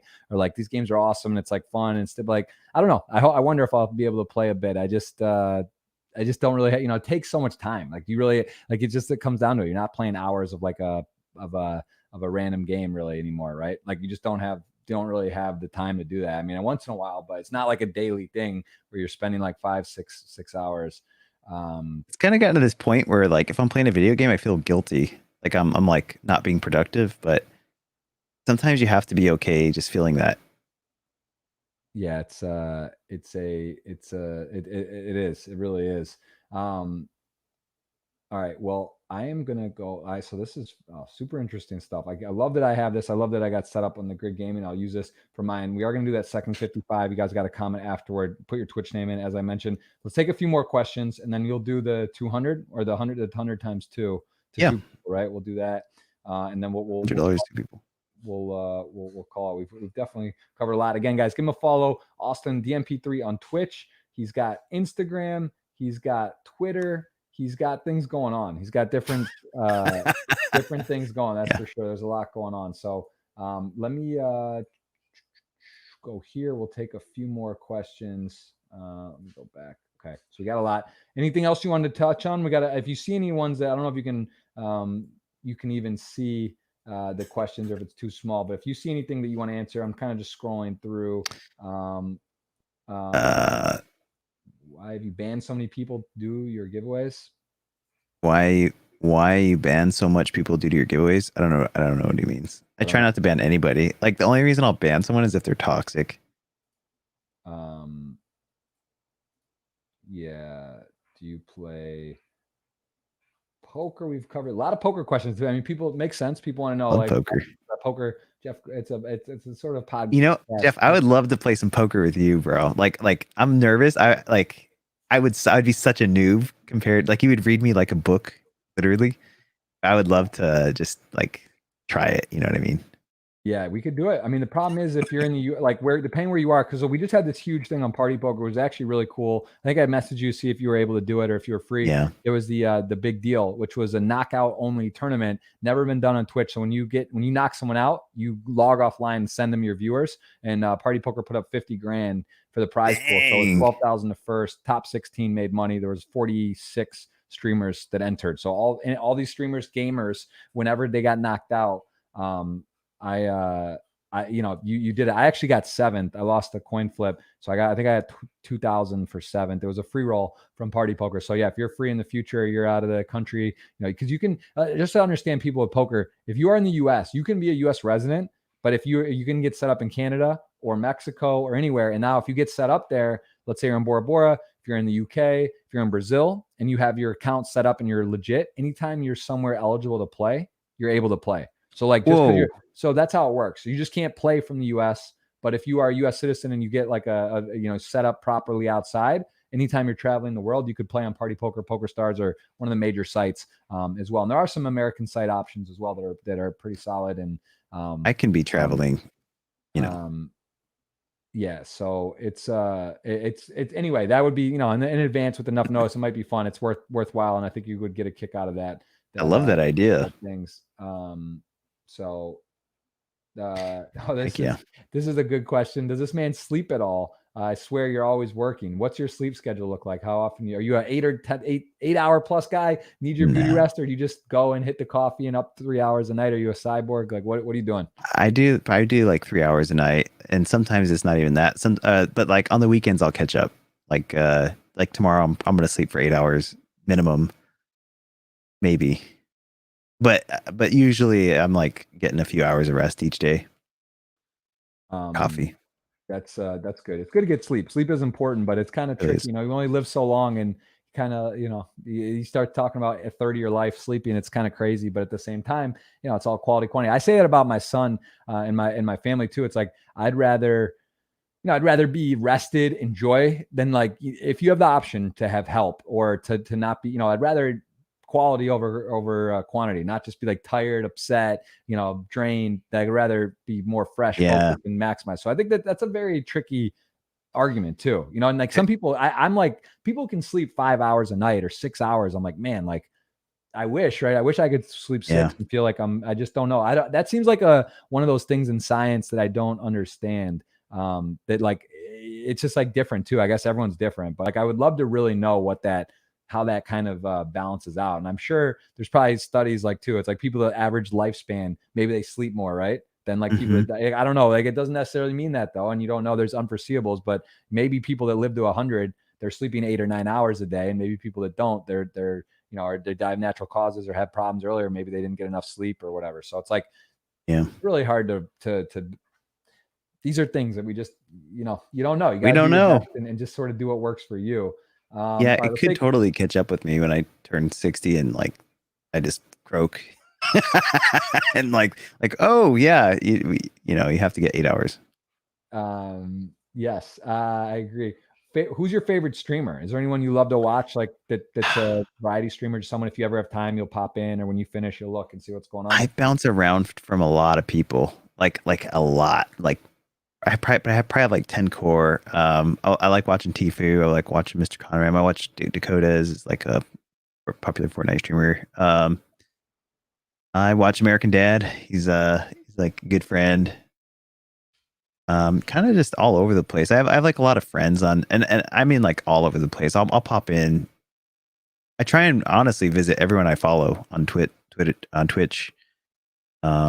hard, like as a content creator, sometimes I'll just lurk in their stream and just have it on in the background while I'm working on my stuff too. But I don't like sit and someone stream a long time. Yeah, it's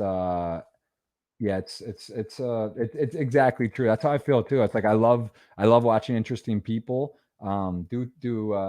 do stuff and check out. It's also, I mean, honestly, streaming on Twitch and I watch people, it is nice to see styles, to see like how you operate, how you do it. Yeah. Like you pick up at a graphic. I so many times, my editors and stuff, they probably hate it because I'll look, I'm like, man, I want to have like that scene. I need a 2-table scene. I want to have animation, the cut scene, like stuff that I'm not even really thinking about or know of. Like I'm looking at other streamers and I'll pick it up. So it's like there is that sort of learning with it as well. But with that being said, after I stream for 12 hours, I'm not really looking to go watch a streamers for hours. It's like, or if I, done with the podcast, like I want to spend time with my family. I want to do other things. I'm not just looking at other stuff, but it is nice to kind of get ideas and such. Who made your background? It's so good. Vadran, he's out of Croatia. He works with me. This is actually, so yeah, the green screen there.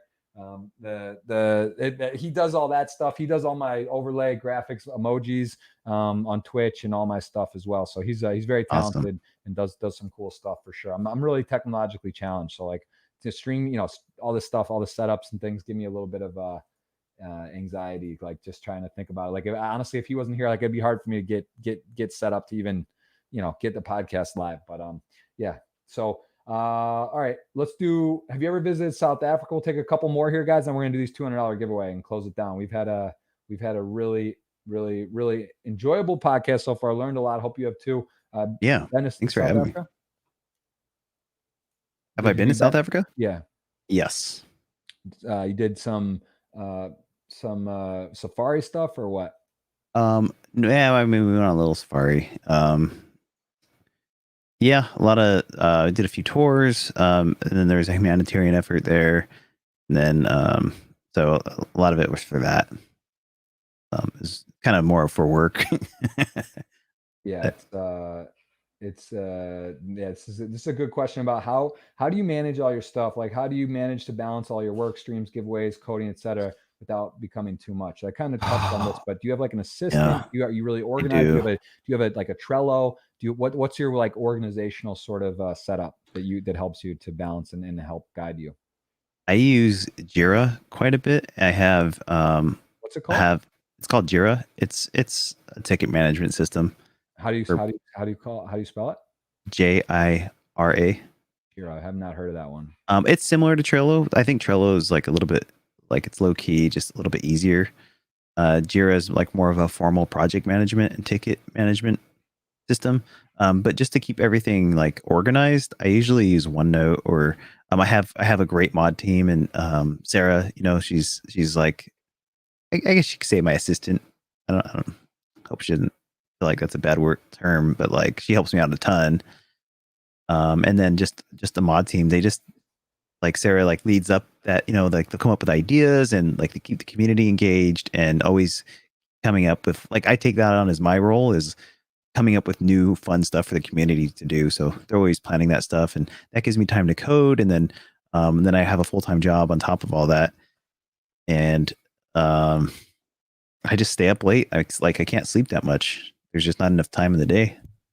Yeah, it's what's the minimum sleep you'll get? Like, are there days where you'll find yourself up late, you gotta get up early, and like you just push through? Will you take naps, or do you just roll it to the next day if you're feeling a little light? I'll take nap. There is a point of diminishing return, and if it gets to the point where I can't focus or concentrate because I'm so exhausted, I'll go take a nap. But like a 20 minutes or 2 hours, that's the sweet spot. Yeah, I think I agree with that too. Let's see. Ooh, good man. Interesting question. If you had to give up one platform, Twitch, Twitter, Gridcraft, you created, which one would be? Or I guess, well, I don't understand what saying you created, but if you had to give up one you couldn't use anymore, what would you not use? Oh, one platform I created. So like Gridcraft, I would probably get rid of whatever had the least amount of impact on the community. So I don't know if they're comparing the Minecraft server to Twitch or I'd probably get rid of. It is a tough one. Yeah, I'd probably get rid of the coin machine on Grid Gaming on Twitch. I'd probably get rid of that one but it gets used a lot though too. So I'd have to come up with another game after that. But that's probably the one that if I had to let one go, yeah. Okay, makes a ton of sense. Do you ever eat ramen? Did you ever eat ramen noodles? I did, and I used to eat ramen like straight out of the bag. I remember beef and chicken ramen. I used to eat a lot. I like ramen noodles growing up as well, college as well. All right, man. I'm just seeing it's crazy because like we broke the bank here on the amount of we just have a lot of questions and just a ton of engagement. But let's get to that. Do you have a favorite poker streamer? Do you ever watch poker streams first of all at all, or like was that not a category you're even too familiar with? I didn't know poker player streamed until I found your stream, and that was someone in my chat telling me about you. So I guess you'd be my favorite poker player because your stream is the only stream I watch. We'll take it. We'll take one for one out of one option. That's yeah. I love that. That would hurt. I mean, if I wasn't your favorite and I'm the only one, that would be tough. I don't know who else streams, but actually I did go and look at some other poker streams after we met, and yours was by far the best. And I appreciate that. I can help you with the poker tournament for streaming if you would like. I think you said you already did something or tried to set something up, but we could definitely do some sort of play money something, like we could figure something out that would be fun, or me and you could battle like play chips or something heads up and do some kind of fun thing with that. The rules are kind of funny, right? Like even with play money or giveaway or things, you got to be compliant with rules. So I'd double check some stuff, but I could try to set you up with party poker and do some kind of game. All right. That'd awesome. Let's do the $200 giveaway. And I'm going to do the 55. We'll explain that one more time, how people can leave a comment and write their Twitch name after the podcast finishes. But now for the 200, what do we do? Or do you do it? Or how do we do? Or can I do it from yours? Or, wait, so you want to choose two people from the comments? I think, right? I think that was the best way. I think so. Yeah. I mean, whatever you said in the instructions. We got your main post here. I'll give away $200, 100 to 2 people who retweet this within the next 6 hours. So you gotta be present in the stream. So good luck. There's 160 here. You know what? Then I'll just pull right from that tweet, and then we'll see if they're in the stream. How about that? Cool. So you can do it then. Great. Okay. Yeah. Yeah. Perfect. Actually, that narrows it down to about 160 people too. That's awesome. Okay, hold on. Let me see.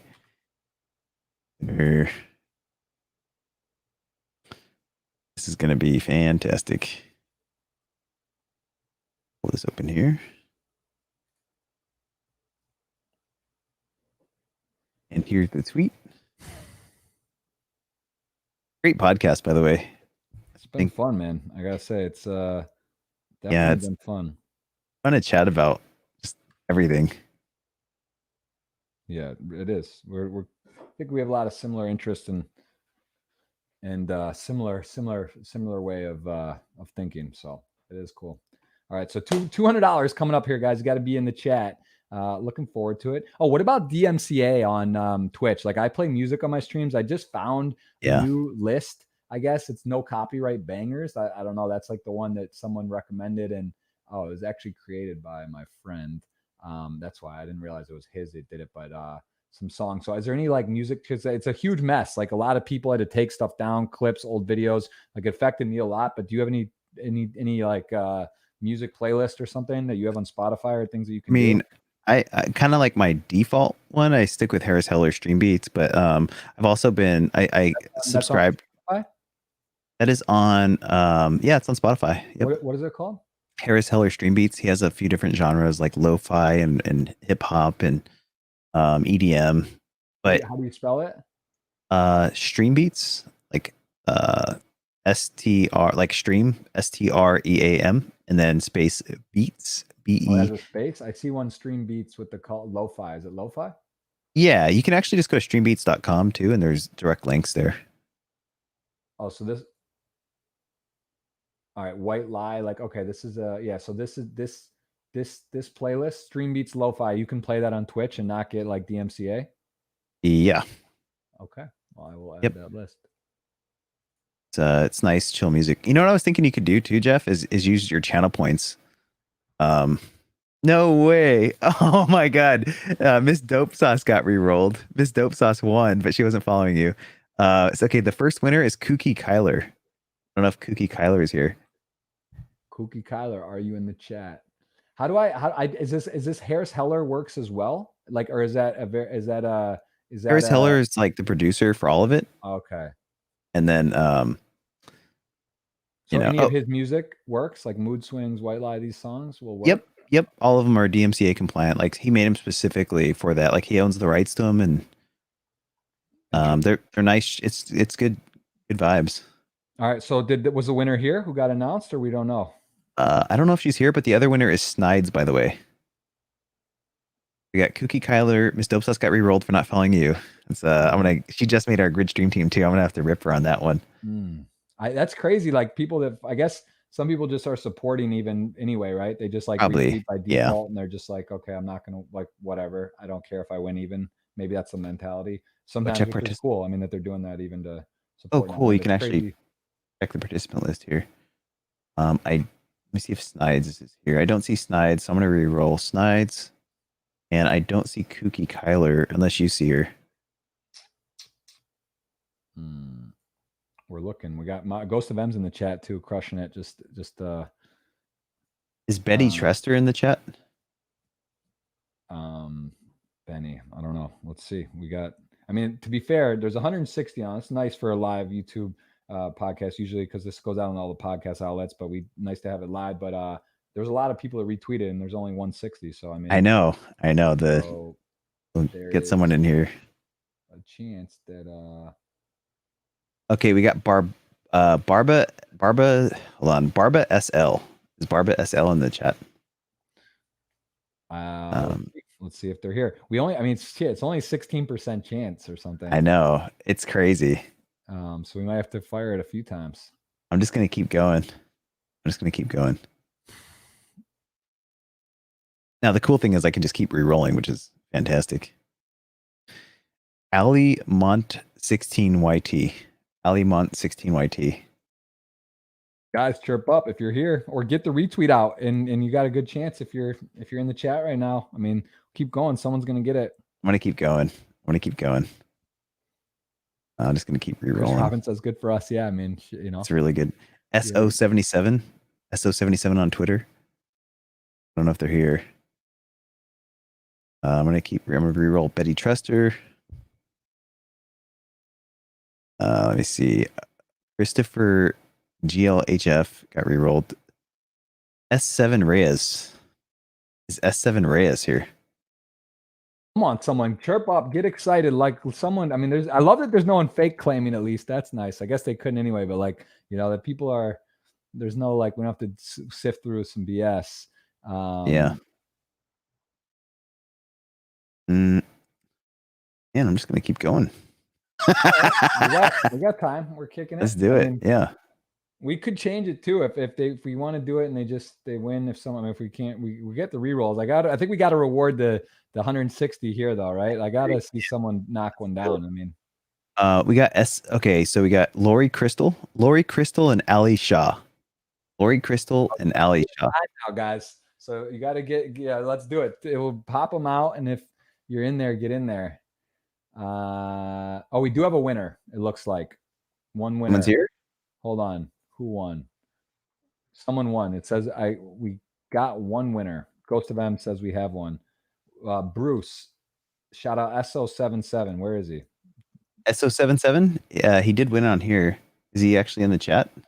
I thought that's me. Wait, that's at Bruce is SO77. Okay. And someone right, said it's me. Someone just said that's me is Chris Robinson, who I know of. He's in my chat a lot, but I don't know. So do we have two? Do we have one? Oh, Ali Shaw's here. She is. Okay. That would be the second winner, yeah. All right. So do we have two? Winner at Bruce, SO equals SO77. So where's that? I don't see him in the chat. You see that name? So I just DM'd if Bruce, if that's you, can you DM me back on Twitter? I just DM'd you on Twitter. We'll see if Bruce responds back on Twitter, and that should be the two winners. Hold on.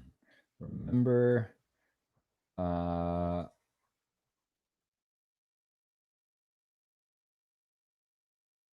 what is your name? Once we're done, I will give a $55 away. Again, like I said, leave a comment, type the word Twitch, because that'll be in the keyword for the YouTube picker, and I will give someone 55. So just write, after the podcast is over, say something about the podcast, whatever, if you enjoyed it or whatever, plus write the word Twitch and your username, and then we will DM you if you win that. So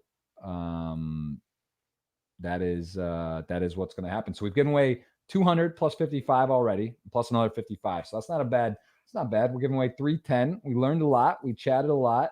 We covered a lot of engagement. I appreciate all you guys knew and you weren't aware of me. Again, you can always go to my website, jeffgrosspoker.com. I stream poker. I play high stakes. I play cash games, tournaments. I'm on Twitch frequently. I have a podcast, as you guys can see. I appreciate very much. And if you want to follow my man Austin here, he's got the YouTube DNP3. He's got his Instagram, Twitch, blowing up. He's got his own here it is, his own Twitter as well. And I appreciate all the guys that have engaged and come through. I mean, we really did 150 questions. I think we covered a lot. Anything else that you wanted to touch on? I mean, this is a 2-hour 45-minute podcast. Oh my goodness, wow, close to a record up there. It's top 3 or 4 in length for sure, but I feel like we could definitely kept going. Maybe we'll have to do another one in the future, every year or so, check in, and of course we collaborate on some stuff, and hopefully we'll do some what's it called, what's the word, multi-Twitch, or do some stuff when we're on, and I'll try to we'll try to pop in when you're live as well. I got my notifications on. I appreciate it, and yeah, man, I think we we did cover a lot, that's for sure. So some poker stuff or like cross community stuff going, it'd be fun. Well, yeah, we got to talk. I know there's some things mutually we both want to try to help each other with, so that would be cool to not today. We already did 3 hours, but it'd be great to learn and grow and pick up on a few things. I've already going to be using this grid gaming for sure. Got to star that. You know what I was thinking for your channel too? You could use those channel points, because you can gamble those channel points now, and like people could bet on your hands, like if you're gonna win or something. Then it'd be kind of a fun thing for your channel. Yeah, that's awesome. All right, well, let's do that. I love it. You've given me a lot of great ideas. I've already, I'm already gonna, my retweets are gonna be stronger, better, and earlier. The giveaways, that'll help a lot. That's just common sense, but sometimes it's easier to see it from the outside. Yeah, man, I appreciate it very much. I learned a ton, guys. Again, thank you so much for being here, and don't forget, right when this ends, click in the video below and hit the word Twitch. Write the word Twitch in your comment. $55. I'm going to pick somebody, and if you're not a party poker in the outside of the US eligible, I will give you it in cash. And just put your username on Twitch. Let us know what you thought of the podcast, and you will be eligible for that. And that is going to be it. So I think that's any other closing remarks? Yeah, I just want to thank everybody for listening and hanging out with us, and just being part of the chat, and asking all your great questions. And thank you for being part of the community. And a big special thank you to you, Jeff, for having me on your podcast. Guys, thanks again. Thank you to Austin. Thanks for being here. I got some more podcasts next week. I will be streaming this weekend, actually Sunday, $5 million guaranteed tournament online, one of the biggest of the year. It's a $5,300 buy-in. I will be playing that, streaming that Sunday. That's noon, Jeff Gross Poker on my Twitch. So guys, please come hang out, support. I do giveaways. I give away percentages of that tournament. Jeff does a lot of giveaways. $1 million to first. That tournament will be. So that's day 1B on Sunday. And Appreciate you guys so much. Really, really learned a lot. Thanks again, and have a great, blessed day. Thank you, Austin. You're the man. Appreciate it. And we'll chat soon, bro. Thank you so much. Jeff, thank you, brother. Take care, All man. Right. That's DNP3 Austin. See you guys for our next podcast next week. We got a couple scheduled. Monday's schedule goes out. Thanks again. 2 hours, 45 minutes. Be sure to like and subscribe. Like and subscribe, man. Don't forget. And don't forget to get your 55. Leave a comment with your Twitch username right now when we go offline. Thank you so much. Great to see and meet a lot of you, and we'll see you soon. Thanks, Marco. Ghost of M, the reason we're connected, man. My mod gave me a big shout out there, and happy he did. This was amazing. So thanks Good job, again. Ghost. Cheers, man. All right.